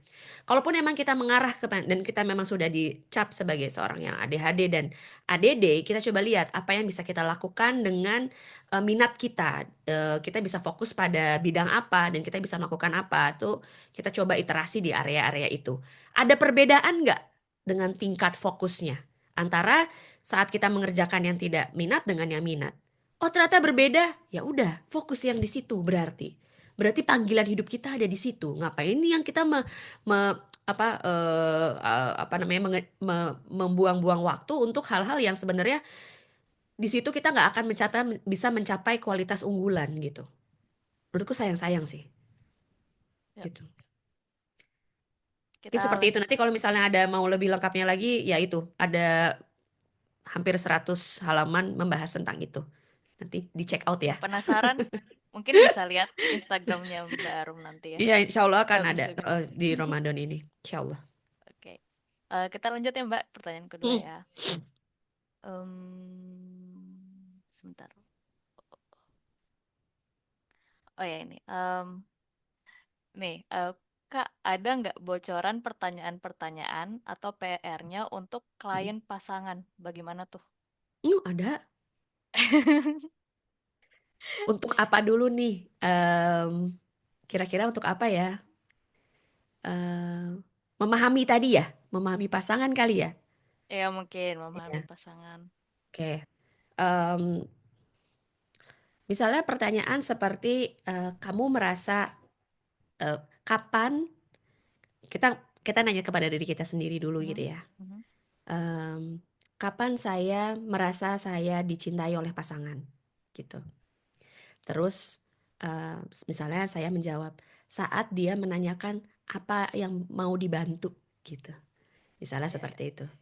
Terus kita tanyain sama pasangan kita, menurut kamu saya tuh merasa dicintai kalau kalau kamu tuh ngelakuin apa, kalau kamu tuh ngapain gitu. Mhm, Gitu. Menurut dia hal yang lain. Enggak, kalau menurut aku tuh ini gitu. Menurut aku tuh dicintai saat kamu tuh nanya ini. Bagi dia, bagi jajan bagi pasangan juga baru tahu gitu, karena nggak mhm, ngeh mhm, gitu. mhm, Dia cuman, mhm, oh cuman merasa kayak, ya memang kayaknya emang harus membantu, tapi nggak sampai kayak merasa sampai dicintai gitu loh, karena itu. Nah, ketika kita tahu itu kan jadi akhirnya ada kecenderungan bisa mengulang lagi ya ya, besok-besoknya. Jadi kan karena tahu ya, oh tahu mhm, polanya itu ternyata dan kunciannya ada di situ gitu ya. Jadi kita ulang mhm. lagi. Nah itu benar pertanyaannya banyak sekali. Salah satunya yang paling mudah sebetulnya itu dan ada juga temenku tuh membuat apa ya namanya. Nanti DM aja lah ke aku kalau misalnya nanti mau tahu produk-produknya atau mau tahu pertanyaannya nanti akan aku kasih insya Mhm. Allah ya Oke, gitu. tapi dari Karena kan nggak pertanyaan ada ini, grupnya ya ini ya iya yang peserta benar, ini ya gak kan ada. ya nanti DM aja kalau misalnya memang butuh atau kalau ada yang tahu nomorku juga bisa Japri langsung ya. Mm-mm. Oke. Barum, tapi dari pertanyaan ini aku ada pertanyaan lagi sih. Boleh boleh. Mm-mm. Em, itu kan berarti secara tidak langsung kita harus mengenal diri kita sendiri kan? Pasti. Harusnya kan kayak gitu. Mm. Bisa nggak sih, contohnya kayak tadi, kapan aku merasa dicintai kayak gitu. Bisa nggak Mm-mm. kayak dalam satu waktu tuh berubah gitu? Bisa tentu saja. Bisa ya? Hmm. Bisa tentu saja. Nah, nanti kita bisa lihat juga di situ. Bahkan kita juga baru sadar. Kita nanya nih sama diri kita Hmm, sendiri. hmm, hmm. Kayaknya, tapi aku nggak tahu nih jawabannya. Bahkan gitu ya. Tapi Ya, kan kita udah pernah bertanya. Sehingga ya. nanti di suatu saat kita merasa bahwa, aku tuh merasa dicintai sama temenku nih. Kalau dia nanyain kabarku gitu. Ternyata aku Hmm. berbunga-bunga ya. Sehingga kita jadi tahu, oh yang kemarin pertanyaan itu jawabannya sebenarnya sesimpel ini. Hmm, ya, ya. Disitulah kesadaran kita udah mulai muncul tuh. Mhm, Gitu mhm, ya. mhm, Em, jadi memang kita perlu menghadirkan dulu kesadaran itu gitu. mhm, mhm, Gitu, menghadirkan kesadarannya bahwa kita tuh lagi bertanya tentang itu loh, gitu loh. mhm, Jadi besok-besok kalau ada pengalaman itu ya insya Allah ketika Allah memberikan ini ya apa memberikan jalan untuk kita bisa menemukan pertanyaan itu akan datang dan biasanya akan datang di waktu yang memang kayak bagi kita tuh oh akhirnya nemu jawabannya sekarang, kenapa Iya. harus diperjalankan selama ini gitu ya. Bahkan kalau saya tuh pernah diperjalankan 2 tahun untuk menanyakan satu pertanyaan penting dalam kehidupan saya harus sampai harus nggak kerja gitu untuk menanyakan itu. Tapi ya memang agak ekstrim sih. Terus pas sekarang saya lihat lagi, oh emang saya memang harus berjalan 2 tahun dulu itu baru bisa menjawab pertanyaan itu. Tapi kalau misalnya untuk hal-hal yang simpel-simpel seperti tadi itu ya pasti kalau berubah nggak ya? Mungkin saja berubah, sangat mungkin. Apalagi kita punya kesadaran diri yang akan terus meningkat ya, insya Allah ya, seiring berkembangnya dan meningkatnya usia kita. Ya. Oke, pertanyaan selanjutnya. Em, Kak, pemetaan talent ini berarti nggak terbatas hanya untuk mencari kemampuan untuk memetakan kekuatan dan kekurangan dalam untuk pekerjaan saja ya, melainkan bisa untuk memahami bagaimana berinteraksi dengan sesama. Hmm, iya betul sekali. Betul. Misalnya, bagaimana memahami dan berinteraksi dengan sesama. Misalnya, saya sebagai seorang empati yang tinggi, tentu saya akan lebih merasakan perasaan orang dulu. Misalnya, tadi nih saat setengah jam sebelum sesi ini dimulai, kan kita open cam dulu nih ya, Ya, teman-teman pengurus ya benar. YAPSE dan juga Fitri gitu ya. Akan kata nih, Fitri, alles good nih, aman apa enggak gitu kan. Yang saya bayangkan Ya. adalah, yang saya langsung rasakan adalah bagaimana keadaan Fitri gitu di sana. Mhm, mhm, Itu karena pembawaan saya adalah seorang empati. Jadi saya ngelihatnya bagaimana eh, kondisi orang lain, kondisi emosi dan perasaan orang dan diri saya sendiri. Itu yang saya mhm, jadi apa ya namanya kayak eh, perhatian pertama lah gitu yang paling spontan di dalam diri saya. Itu salah satu contohnya aja seperti itu. Gitu. Dan ada banyak lagi ya, ada 33 lagi yang lain gitu ya untuk bisa mhm. membangun hubungan yang positif bersama orang lain. Itu Oke. singkatnya. Ya. Kalau mungkin dari aku, feedback aku kan pernah ikut talent mapping juga dengan Barum ya waktu itu. Mm-mm. Terus Mm-mm. salah satu ke kelebihan aku tuh strategi kayak gitu. Mm-mm. Mm-mm. Nah, nah pas masa-masa ujian itu aku entah kenapa aku suka banget tuh masa-masa ujian di pas di kampus. Aku, Ya. awalnya aku mikir aku kayaknya suka belajar deh. Tapi makin kesini Mm-mm. kayaknya aku nggak suka deh. Tapi ternyata Mm-mm. aku bukan suka belajarnya. Aku suka Mm-mm. berstrategi gimana belajar yang Mm. efektif dan nyiapin kayak formal zamlungnya kayak kayak gitu. Oh Jadi gitu. dari iya kayak gitu.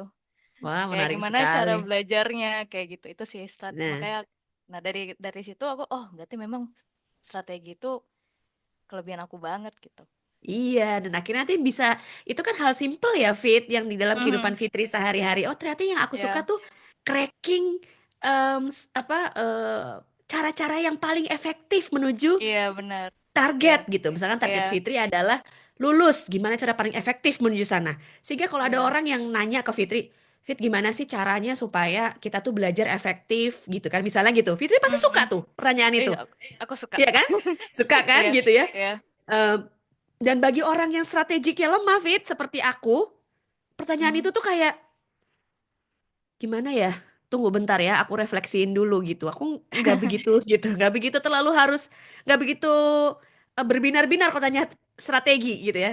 Jadi kalau Mhm. misalnya ditanya, Mbak, abis ini aku harus ngapain, abis itu aku harus ngapain, aduh, atau aku nggak bisa bertahap gitu, nggak bisa dari satu hal ke hal yang lain itu caranya begini, aku nggak gitu caranya. Nah itu bagiku Mhm. susah gitu. Mhm. Mhm. Nah bagi Fitri itu gampang, Ya spontan, aku mudah, ya kan? aku suka apalagi dulu aku juga tipe orang yang misalnya dalam satu hari banyak gitu kegiatan. Mm, Itu mm, aku suka kesel gitu. Tapi mm, makin kesini, mm. aku kok suka ya dengan kegiatan yang banyak. Ternyata yang aku suka adalah bagaimana caranya mengatur strateginya gimana nih mengatur biar semua kegiatan itu tercapai gitu. Nanti Fitri kalau misalnya jadi ini ya, salah satu yang mungkin menarik ya, project leader gitu. Menstrategikan sesuatu ya kan untuk bisa semuanya tuh mengarahkan ke arah sana gitu. Dan senangnya tuh mencari mencari strategi itu dan dipercaya untuk menjalankan strategi itu. Paling sebel kalau Hmm, strateginya itu ah enggak kayak gitu caranya gitu. Bener. Ya, terus habis itu salah ya Fit orang lain. Habis itu Iya. akhirnya balik lagi ke saran Fitri ya. Bener. Makanya dari kemarin gitu ya. Iya, bener, bener, bener, bener, bener. Begitu rasanya ya, berarti udah Iya, apa ya. Ya begitu rasanya orang strategik kuat Fit. iya.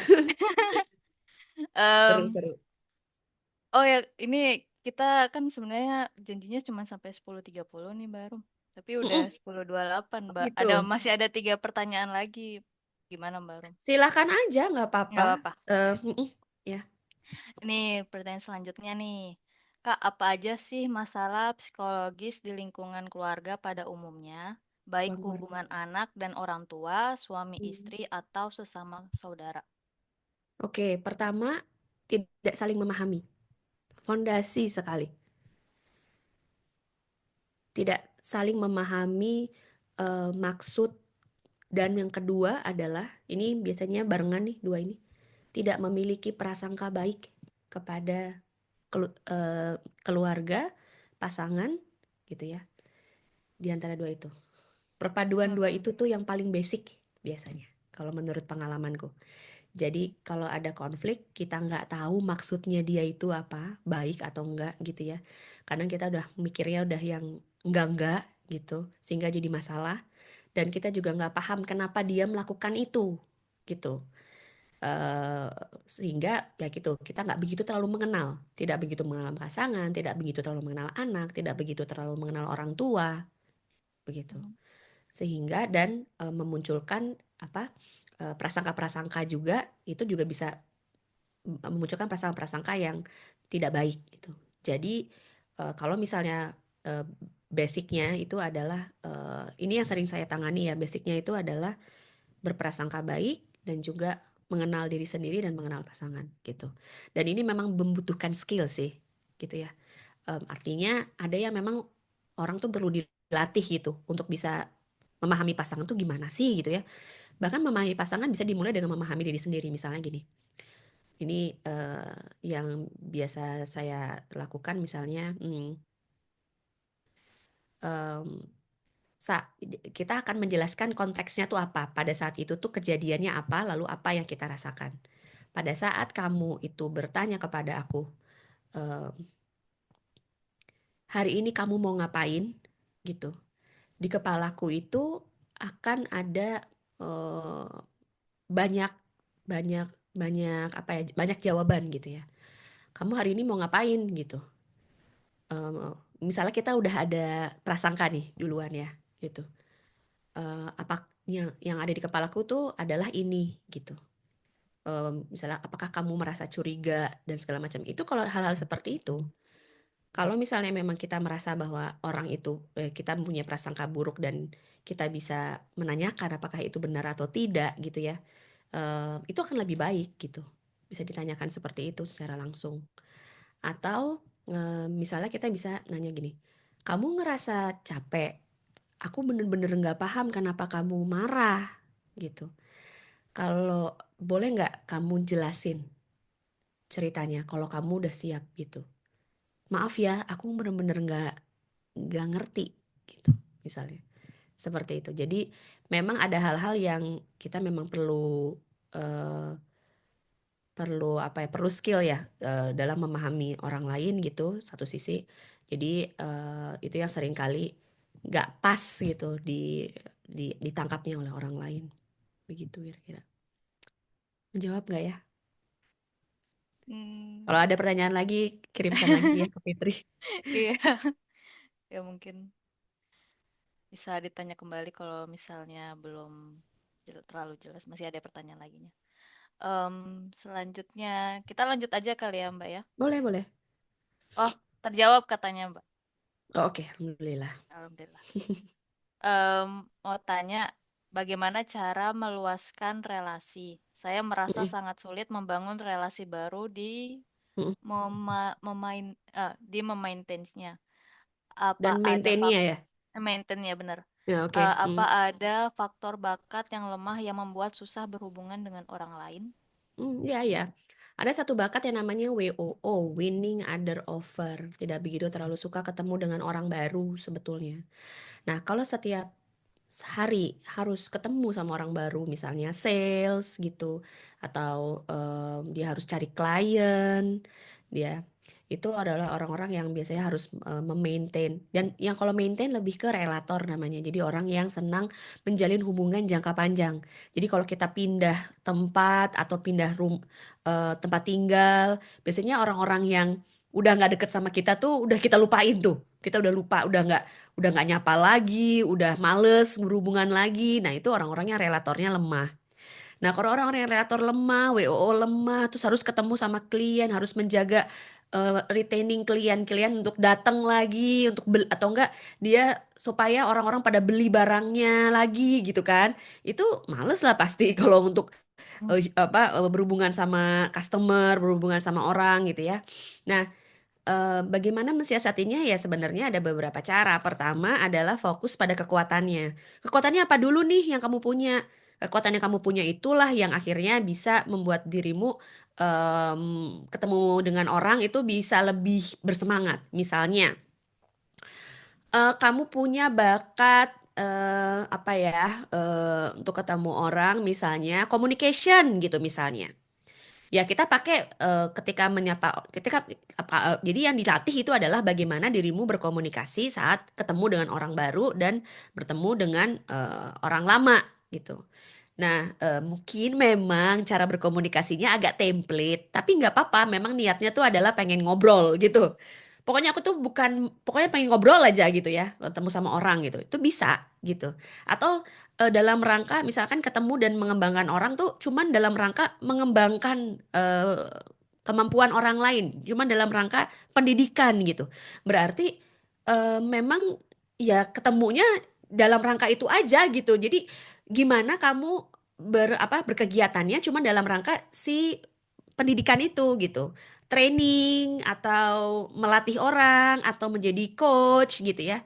Jadi ketemu sama kan kita harus ketemu sama orang ya, kan kita harus bersilaturahmi ya dan segala macam gitu ya. Misalnya aku tuh paling males sebenarnya silaturahmi, semakin males sebenarnya pengajian gitu, pengajian bulanan tuh datang males banget gitu sebenarnya ya. Tapi ternyata kita punya connectedness di mana dan kita punya intellection di mana setiap setelah pulang pengajian yang kita dapetin adalah kayak intellectual arousal gitu. Ada kayak pikiran kita tuh, wah ternyata tuh kita dapat hikmat yang luar biasa gitu misalnya. Yang bikin kita mau datang ke pengajian bukan ketemu orangnya mungkin, tapi di mana kita pengen mendapatkan hikmah-hikmah gitu. Nah, itu mungkin perilakunya sama nih, sama-sama datang ke pengajian, tapi niatnya tuh beda-beda masing-masing. Ada yang pengen ketemu teman, ada yang pengen silaturahmi, ada yang pengen Makan. silaturahmi dalam rangka misalnya menjalin dalam rangka ibadah. Itu juga connectedness bisa jadi gitu ya. Bukan bukan masuknya ke relator atau wow. Jadi pertama tadi bagaimana supaya kita bisa maintain dan bisa ketemu sama orang baru. Fokus sama bakat yang kuatnya. Bakat kuatnya apa dulu? Kan gitu ya pertanyaannya. Yang kedua adalah tidak terlalu sering memang ketemu dengan orang baru gitu. Kalau bisa agak sebulan sekali sehingga nggak jadi masalah gitu loh. Ketemu sama orang baru nggak akan jadi masalah kalau misalnya kita nggak dalam satu waktu tuh banyak gitu dan intensitasnya tuh sering gitu dalam satu bulan gitu. Misalnya seperti itu. Itu aja Jadi tadi singkatnya.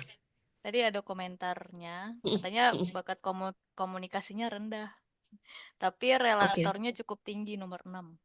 Oh, relatornya cukup tinggi. Oke. Kalau relatornya tinggi tapi WO-nya rendah, berarti cari tahu orang yang mau ditemui itu siapa. Supaya kita kayak udah agak familiar dengan orang itu. Paling Mm-mm. nggak googling namanya, cari tahu backgroundnya apa gitu ya. Atau misalnya nih, kita kan suka ngeliat ya kalau di mana namanya di stasiun tuh ada yang nyebar-nyebar brosur, ada yang nyetop-nyetop gitu kan. Saya mau ngomong sebentar boleh, gitu ya. Itu kan orang-orang Mm. yang butuh bakat WOO tuh, butuh bakat ketemu sama orang baru, ngobrol sama orang baru. Nah, misalnya kita mau jadi orang yang kayak gitu gitu ya. Ya kita perlu menguasai ini orang-orang kebanyakan yang di situ yang datang di situ tuh orang mana, dari negara mana gitu. Kalau ternyata di dalam satu kota itu ternyata ada banyak imigran-imigran tertentu, ya kita pelajari bagaimana background mereka tuh sebenarnya. Mereka tuh sukanya disapa dengan apa sih? Mereka tuh orangnya kayak gimana sih gitu. Pelajari itunya gitu. Sehingga kita jadi merasa lebih dekat dengan mereka meskipun ya kita nggak kan itu random ya mukanya kan nggak tahu ya siapa siapa aja kita nggak bisa Ya, tahu ya. siapa mendalami masing-masing kan tapi paling enggak kita aku tahu nih kalau misalnya orang Jerman tuh gimana cara ngedeketinnya dan lain sebagainya gitu jadi udah agak lebih familiar meskipun aku juga tidak begitu menyarankan untuk ketemu ambil pekerjaan yang seperti itu ya itu bakatnya udah jelas itu mah bakatnya emang ya harusnya WO-nya tinggi gitu kayak Ya. gitu itu kalau pakai bakat sih tapi kan ada hal-hal tertentu yang kayak kita nggak bisa pakai bakat nih kayaknya memang lagi BU gitu ya. Ya, itu Oh ya beda sih, lagi itu ceritanya beda ya lagi nggak sih, usah pakai benar. bakat kalau itu Iya, ya tapi dan itu mah juga udah udah keadaan kayak gitu. terdesak. Betul kalau itu ya paling enggak sampai waktu-waktu tertentu di mana kita sudah tidak terdesak lagi maka kita cari pilihan yang lain gitu dan itu Mhm. hal yang wise juga sih untuk diambil kalau menurutku jadi nggak yang nggak kejar bakat terus menerus atau kayak kejar passion kamu dan lain sebagainya ya kita realistis juga tentang keadaannya ya nggak Mhm. gitu. Semoga terjawab ya, Kak yang bertanya. Em, Selanjutnya nih, Kak, ada acara seperti ini lagi kah? Ini belum selesai sampai di sini aja kan? Bisa kita ulas lagi lebih dalam kan? Oh, kayaknya berarti ada Waduh, yang pengen minta yang kedua nih.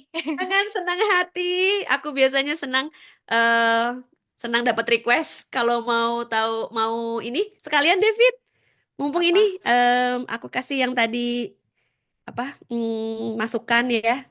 Jadi teman-teman, rekan-rekan semua, saya ada satu ebook yang saya akan bagikan gratis kepada teman-teman dan belum pernah saya bagikan ke tempat yang lain dan belum pernah saya promokan juga di tempat yang lain, yaitu remedi depresi dan kecemasan pelajaran dari kisah Nabi Musa alaihi salam.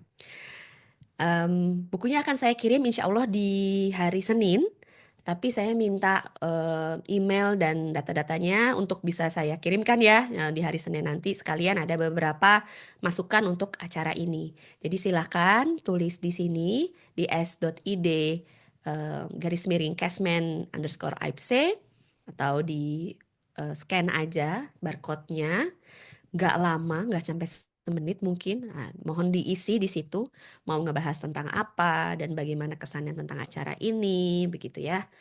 Em, Ya, dan nanti saya minta masukan juga gitu terkait dengan ebook ini. Karena pengen dengar juga gitu ya tentang apakah ini sudah keingintahuannya tentang remedi depresi dan kecemasan apakah sudah mencangkup dalam satu ebook ini apa belum. Meskipun ini sebenarnya cuma sedikit sih kayak kalau misalnya nggak cuman belasan halaman saja sebenarnya, tapi insya Allah bisa memberikan perspektif tentang depresi dan kecemasan yang mungkin juga terjadi pada diri kita sehari-hari gitu ya. Semoga jadi manfaat. Sudah dituliskan ya di chat ya? Udah. Oke, baik. Eh, ini ada satu pertanyaan terakhir nih, Mbak Rum. Ya, apa tuh? Maaf izin bertanya agak telat seputar Ya, masalah keluarga. Kenapa setelah ya. orang tua saya bercerai, saya jadi merasa kalau saya hanya dimanfaatkan saja sama orang tua. Walaupun tahu itu perasaan buruk dan harus dihilangkan karena Mm-mm, berusaha mm-mm, ikhlas. Tapi bagaimana mm-mm. cara mengatasi rasa itu? Hmm, oke. Biasanya kalau saya membantunya dengan guided question, dengan pertanyaan-pertanyaan untuk memperjelas apakah pikiran itu memang sesuatu hal yang perlu kita olah lagi seperti apa gitu. Dan menerima tuh bukan hanya sekedar menerima tapi menghilangkan yang apa pikiran-pikiran itu ya, bukan ya. Menerima tuh benar-benar seutuhnya kita tahu kita merasakan itu gitu. Tapi tidak membebani diri kita gitu. Bahwa dia adalah bagian dari diri kita gitu. Orang tua kita, masalah-masalah kita tuh memang itu ada di dalam kehidupan kita, tapi kita bisa tetap berjalan kehidupannya, tetap bisa produktif gitu ya. Nah, di situ saya nggak bisa jelasin bagaimana caranya. Kalau misalnya ngobrol secara langsung, cara saya adalah dengan memberikan pertanyaan-pertanyaan yang akan membuat kamu sendiri nanti berpikir apakah itu adalah sesuatu hal yang perlu kamu pertahankan. Emang sikap-sikap ini adalah sikap produktif dan baik untuk kamu pertahankan. Lalu bagaimana caranya gitu. Nanti justru dalam proses itu sendirilah yang akan bisa menemukan insight-nya gitu. Dan nanti insight-nya apa atau bahkan akan mengarah kemana, biasanya di awal sesi aja saya nggak tahu gitu. Kayak seperti itu. Jadi kalau menurutku kalau cara yang lebih praktikalnya lagi selain sebelum misalnya kayak ngobrol dengan orang lain itu adalah em, mempelajari siroh ya. Kalau misalnya apa yang sering saya lakukan itu adalah karena kan semua kejadian yang ada di dalam atas dunia ini kan udah pernah terjadi dan udah ada petunjuknya ya untuk bisa menyelesaikan masalah ini. Lalu kita cari saja bagaimana petunjuk ini datangnya dari sejarah-sejarah masa lalu yang dimana ada apa para nabi dan rasul sudah dan pada sahabat gitu ya sudah melalui itu gitu dan kita coba terapkan di dalam konteks kehidupan kita sekarang gitu dan akhirnya nanti proses kita untuk bisa menerima proses kesulitan-kesulitan kita maka akan jadi keberkahan dan jadi ibadah. Jadi tujuannya adalah bukan untuk menghilangkan, tujuannya adalah untuk berproses di situ. Karena prosesnya itu sendirilah yang akan bisa memberikan apa pahala ya, bukan tentang tujuan akhirnya. Pokoknya tujuan akhirnya saya mau ikhlas gitu ya misalnya. Bukan tentang itu, tapi bagaimana prosesnya itu sendiri menuju sana. Itu yang precious gitu. Jadi Hmm, dipelajari tentang itu bagaimana kisah-kisah daripada Nabi dan Rasul dan juga para sahabat itu bisa menginspirasi kita keluar dari permasalahan kita. Mungkin itu ya. Kalau misalnya mau sendirian gitu, salah satu hal yang bisa dikerjakan. Hmm. iya. Tapi Mbak Rum juga buat buka konseling juga kan untuk kayak Ah, masalah-masalah insya Allah, keluarga insya kayak Allah. gitu. Iya. Ya Mm. mungkin ntar bisa kontak Mbak Rum langsung untuk mungkin Boleh konseling nih ke berdua sini biar lebih juga nih biar DM. biar lebih private gitu kan. Lebih Boleh, boleh. terjawabkan pertanyaan. Mbak Rum, saya sebenarnya ada satu pertanyaan sih Mbak Rum dari diri Mangga, saya sendiri. Fit. Ya. Sebagai anak umur 20 tahunan itu em, saya merasa di umur-umur sekarang tuh lebih banyak bingungnya gitu. Hmm. Karena mungkin belum ketemu yang namanya perma tadi gitu. Hmm. Karena Hmm. kan itu butuh waktu kan sampai kita bener-bener, Ya. oh tahu perma saya ini apa gitu. Hmm. Apa ya, selain sabar, ada lagi nggak cara tipsnya gitu? Apa Untuk bisa harus, nemuin. iya kayak bener-bener. Oke, sebenarnya kabar baiknya itu adalah ya Fit, ketika kita sudah menemukan juga, Mhm. keresahannya itu tidak ada lagi yang baru. Ah, Paham oke. nggak sampai sini? Ya, paham. Paham, Ya, paham, paham. jadi Ya. bukan berarti ketika kita itu mencapai pertanyaan perma tadi semua bisa terjawab, atau bahkan Mhm. pertanyaan tentang misi hidup kita akhirnya Ya. Mhm, terjawab, mhm, kita tuh mau mhm. ngapain. Bukan berarti itu akan meniadakan kegelisahan-kegelisahan yang Fitri sedang rasakan juga sekarang. Ya. Jadi intinya gini, oh sekarang tuh soal aku, soal hidupku tuh adalah lagi menemukan itu gitu. Mhm, Jadi bukan untuk berharap bahwa Fitri bersabar, bukan. Bahkan justru berharap bahwa Fitri punya mental seperti seorang yang pelari maraton gitu, yang mhm, akan mhm, terus-menerus gitu menjalani kehidupan dengan positif, fokus pada tujuan, mengatur energi gitu ya untuk bisa sampai tujuan gitu.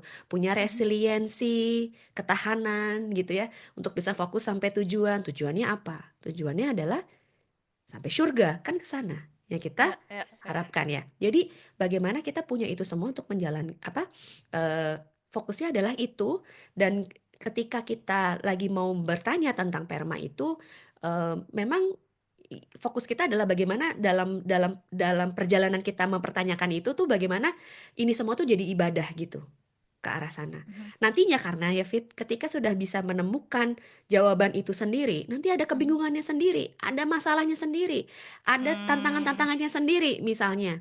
Ya, kalau kita belajar dari cerita bagaimana Rasulullah Shallallahu Alaihi Wasallam setelah mendapatkan risalah kenabian, lalu kehidupannya berubah dari yang sangat mhm, nyaman gitu ya, maksudnya memang dalam keadaan yang tidak banyak terjadi persekusi gitu ya, mhm, penindasan kepada dirinya dan umatnya. Lalu ketika menemukan berada pada misi hidupnya, sudah di udah datang nih tugasnya, lalu hidupnya sangat susah 40 tahun ke atas gitu ya. Padahal 40 tahun di bawah kan hidupnya enak gitu, lebih cenderung seperti itu ya, mendapatkan gelar Al-Amin dan lain sebagainya gitu. Disitulah kita merasa bahwa oh ternyata ujungnya tuh bukan menemukan itu gitu. Ujungnya adalah Hmm, tentang memperjuangkan sesuatu yang memang Allah gariskan kepada kehidupan kita untuk kita memberikan kebermanfaatan terbaik itu dalam hal apa dan kita memperjuangkan di situ gitu. Memperjuangkan misi hidup ini kita itu tuh tuntas gitu. Misi itu kan tugas ya, gitu iya, ya. Tugas gitu. Jadi apa sih tugas kita? Nah, tugas itu kan makin lama makin susah, begitu. benar sih. Heeh, jadi kuatkan dirimu, resiliensinya diteguhkan dengan kita menambah apa sumber-sumber spiritual, emosi, fisik bahkan ya kita harus Mm-mm, sehat gitu. Sehat kalau kita apa misinya tuh besar, kita juga harus semakin kuat kan, gitu. benar.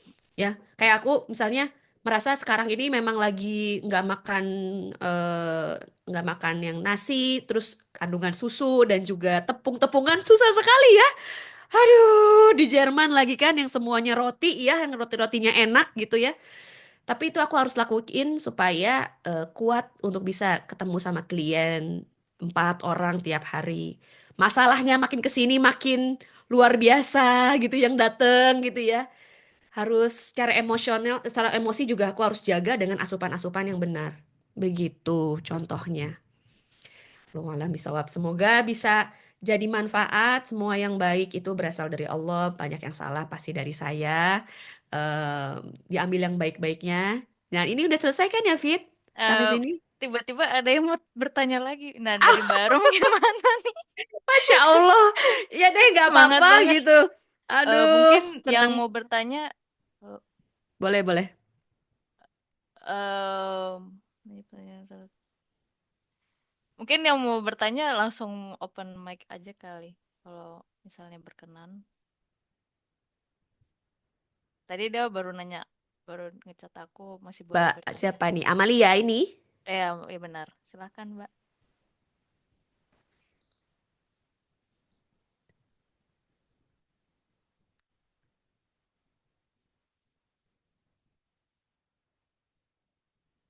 Enggak, nggak on Halo, cam Mbak kayaknya. Amalia. Nggak on. Nggak jadi bertanya atau bagaimana? Saya kurang paham dengan reflektif kayak Shrek gimana ya gitu. Ya, mungkin bisa dijelaskan kembali.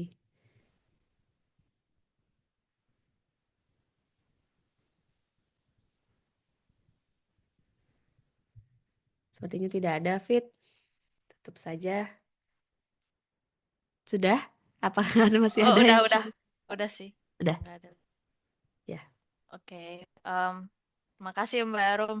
Insya Allah. Jadinya kita kelebihan 20 menit dari tidak kesepakatan. apa-apa. Oh iya, saya juga mau mengucapkan terima kasih banyak kepada pengurus AFC yang sudah mempercayakan satu sesi ini kepada saya. Senang sekali bisa sharing di AFC.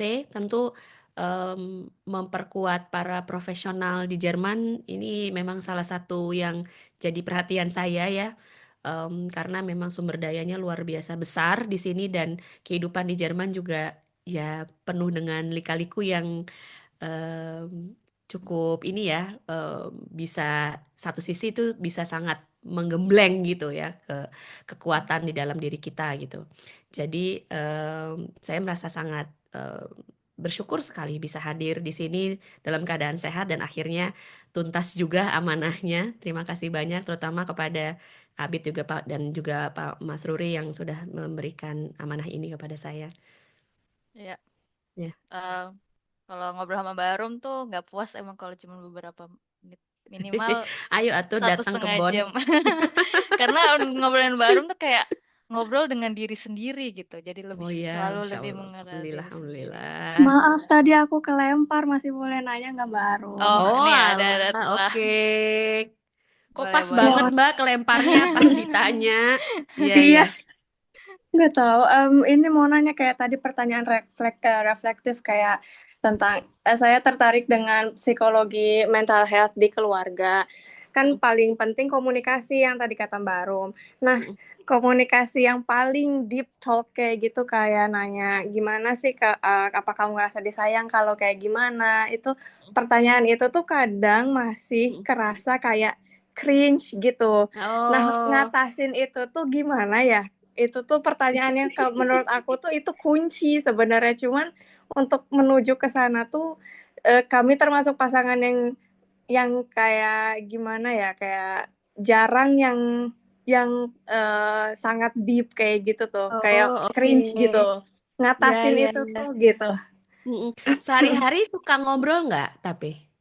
Ngobrol Ngobrol tapi tentang yang diskusi gitu, diskusi deep ada talk juga. something kita kita mutusin sesuatu gitu. Terus Oh, oke. atau mimpi aku, mimpi Oh, dia, oke. iya ngomongin. Cuman untuk ke personal yang kayak eh kalau ditanya pun kamu ngerasa disayang gimana?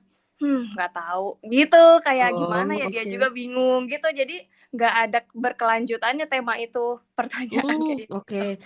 Bisa jadi memang mulainya dari kita. Misalnya kamu tak misalnya Mbak Amalia habis buangin sampah. Makasih ya habis buangin sampah tadi aku jadi ngerasa lega jadinya. Tadi tuh berantakan banget gitu. Misalnya satu sisi. Jadi sering muji nggak satu sama lain? Oh iya iya iya. Iya. Oke, muji sih, cuman Heeh. aku nggak tahu kalau itu tuh dia tuh seneng apa enggak. Iya. Jadi mujinya adalah jadi gini, sesuatu hal yang bagi kita itu eh, ini kan juga sebenarnya harusnya awalnya dari kita dulu ya. Kita tuh sadar bahwa ternyata perilaku tadi itu tuh berharga banget loh. Tapi kadang-kadang kan perilaku itu kan tugas ya masing-masing. Sehingga kita ngerasanya, oh iya ya dia udah ngerjain tugasnya gitu kan. Padahal sebenarnya tugas itu tuh berharga banget buat kita. Ketika dia nggak ada, ketika dia lagi pergi dinas beberapa hari, apa yang hilang tuh? Kan biasanya kan ngerasain itu ya. Ada kehilangan sesuatu. Ternyata tuh aku tuh ada kamu tuh paling nggak tidur tuh jadi lebih nyenyak ternyata ya gitu. Itu hal-hal yang mungkin simple, kecil yang mungkin kita nggak begitu sadari juga. Yang sebenarnya kita perlu sampaikan langsung juga kepada pasangan. Mulai dari hal kayak gitu aja, gitu. Tadi apa? Ih udah enak ya kalau dijemput kayak gini. Makasih banget kamu udah nyempetin gitu. Udah selewat lagi, habis itu ngobrol yang lain lagi kan gitu ya, gitu. Baru yang nanti mungkin ngobrolnya jadi agak lebih dalam habis itu gitu. Oke, iya ya. Mm-mm. Pernah sih dia bikinin sesuatu misalkan ya, terus kayak ini enak banget, makasih gitu ya. Terus kayak Iya. dianya salting muka jelek gimana gitu, terus Iya, kayak iya. "Hmm, Terus sebenarnya aku nggak mau lagi." Oh jangan gitu. ngelihat responnya ya. Kadang responnya tuh kan, apaan sih kamu? Nah, itu yang bikin jadi Nggak ini gitu kan. Kita jadinya nggak ngulang lagi. Padahal itu adalah mungkin adalah perilaku di mana dia malu aja gitu, dituin gitu ya. Tapi kita ya udah kita ulangi lagi beberapa. Tapi kan itu hal yang sebenarnya semua orang juga perlukan ya. Eh, apresiasi gitu ya. Terus pujian. Bukan jangan merasa bahwa ih kamu butuh validasi banget ya gitu. Enggak, gitu. Belum nyampe ke sana. Kadang orang tuh mau nanya pendapat. "Ah, kamu tuh menurut kamu pendapatku tuh kayak gimana?" Terus dia merasa kayak, lo orangnya butuh validasi banget sih. Kan jadi di label ya gitu ya. Jadi kayak, padahal kita tuh cuman mau nanya itu karena pasti kita semua tuh nggak bisa tahu dari sisi kita aja tentang diri kita. Kita harus butuh feedback dari orang kan gitu ya. Tapi kadang-kadang suka ada bahasa-bahasa seperti itu sehingga jadinya buat kita tuh jadi sungkan gitu untuk memuji orang atau justru untuk mendapatkan pujian karena kita nggak biasa gitu. Jadi berarti tebal awal-awal muka dulu ya, pasti ya cringe Mbak. dulu pasti sih gitu ya. Tapi mungkin dia akan kayak gitu akan Oke, kayak gitu kan merasa oke. senang gitu kan gitu misalnya. Coba dilihat amati aja deh Oke, gitu. makasih Mbak Ya, Arum. sama-sama. Semoga Oke. terjawab ya Kak Amalia. Dan nggak jadi cringe lagi nanti selanjutnya. Oke Mbak Makin Erum, menanti. terima kasih Ya, Mbak Erum buat waktunya. sama-sama. Kita tutup aja Sama-sama. kali ya. Ya, Soalnya udah tidak ada pertanyaan lagi. Apakah ada sesi berikutnya webinar bersama Mbak Arum? Kita nggak tahu, nanti kita akan informasikan. amin. Eh, kalau Fitri minta maaf kalau misalnya ada salah-salah kata. Ya udah, kita tutup ya. Assalamualaikum warahmatullahi wabarakatuh. Waalaikumsalam Begitu. warahmatullahi wabarakatuh. Terima kasih banyak Terima kasih rekan-rekan semua. semuanya. Maaf lahir batin. Mohon Maaf maaf lahir ya batin. Fit. Terima kasih banyak Fitri buat bantuannya. Iya, Mbak Rum.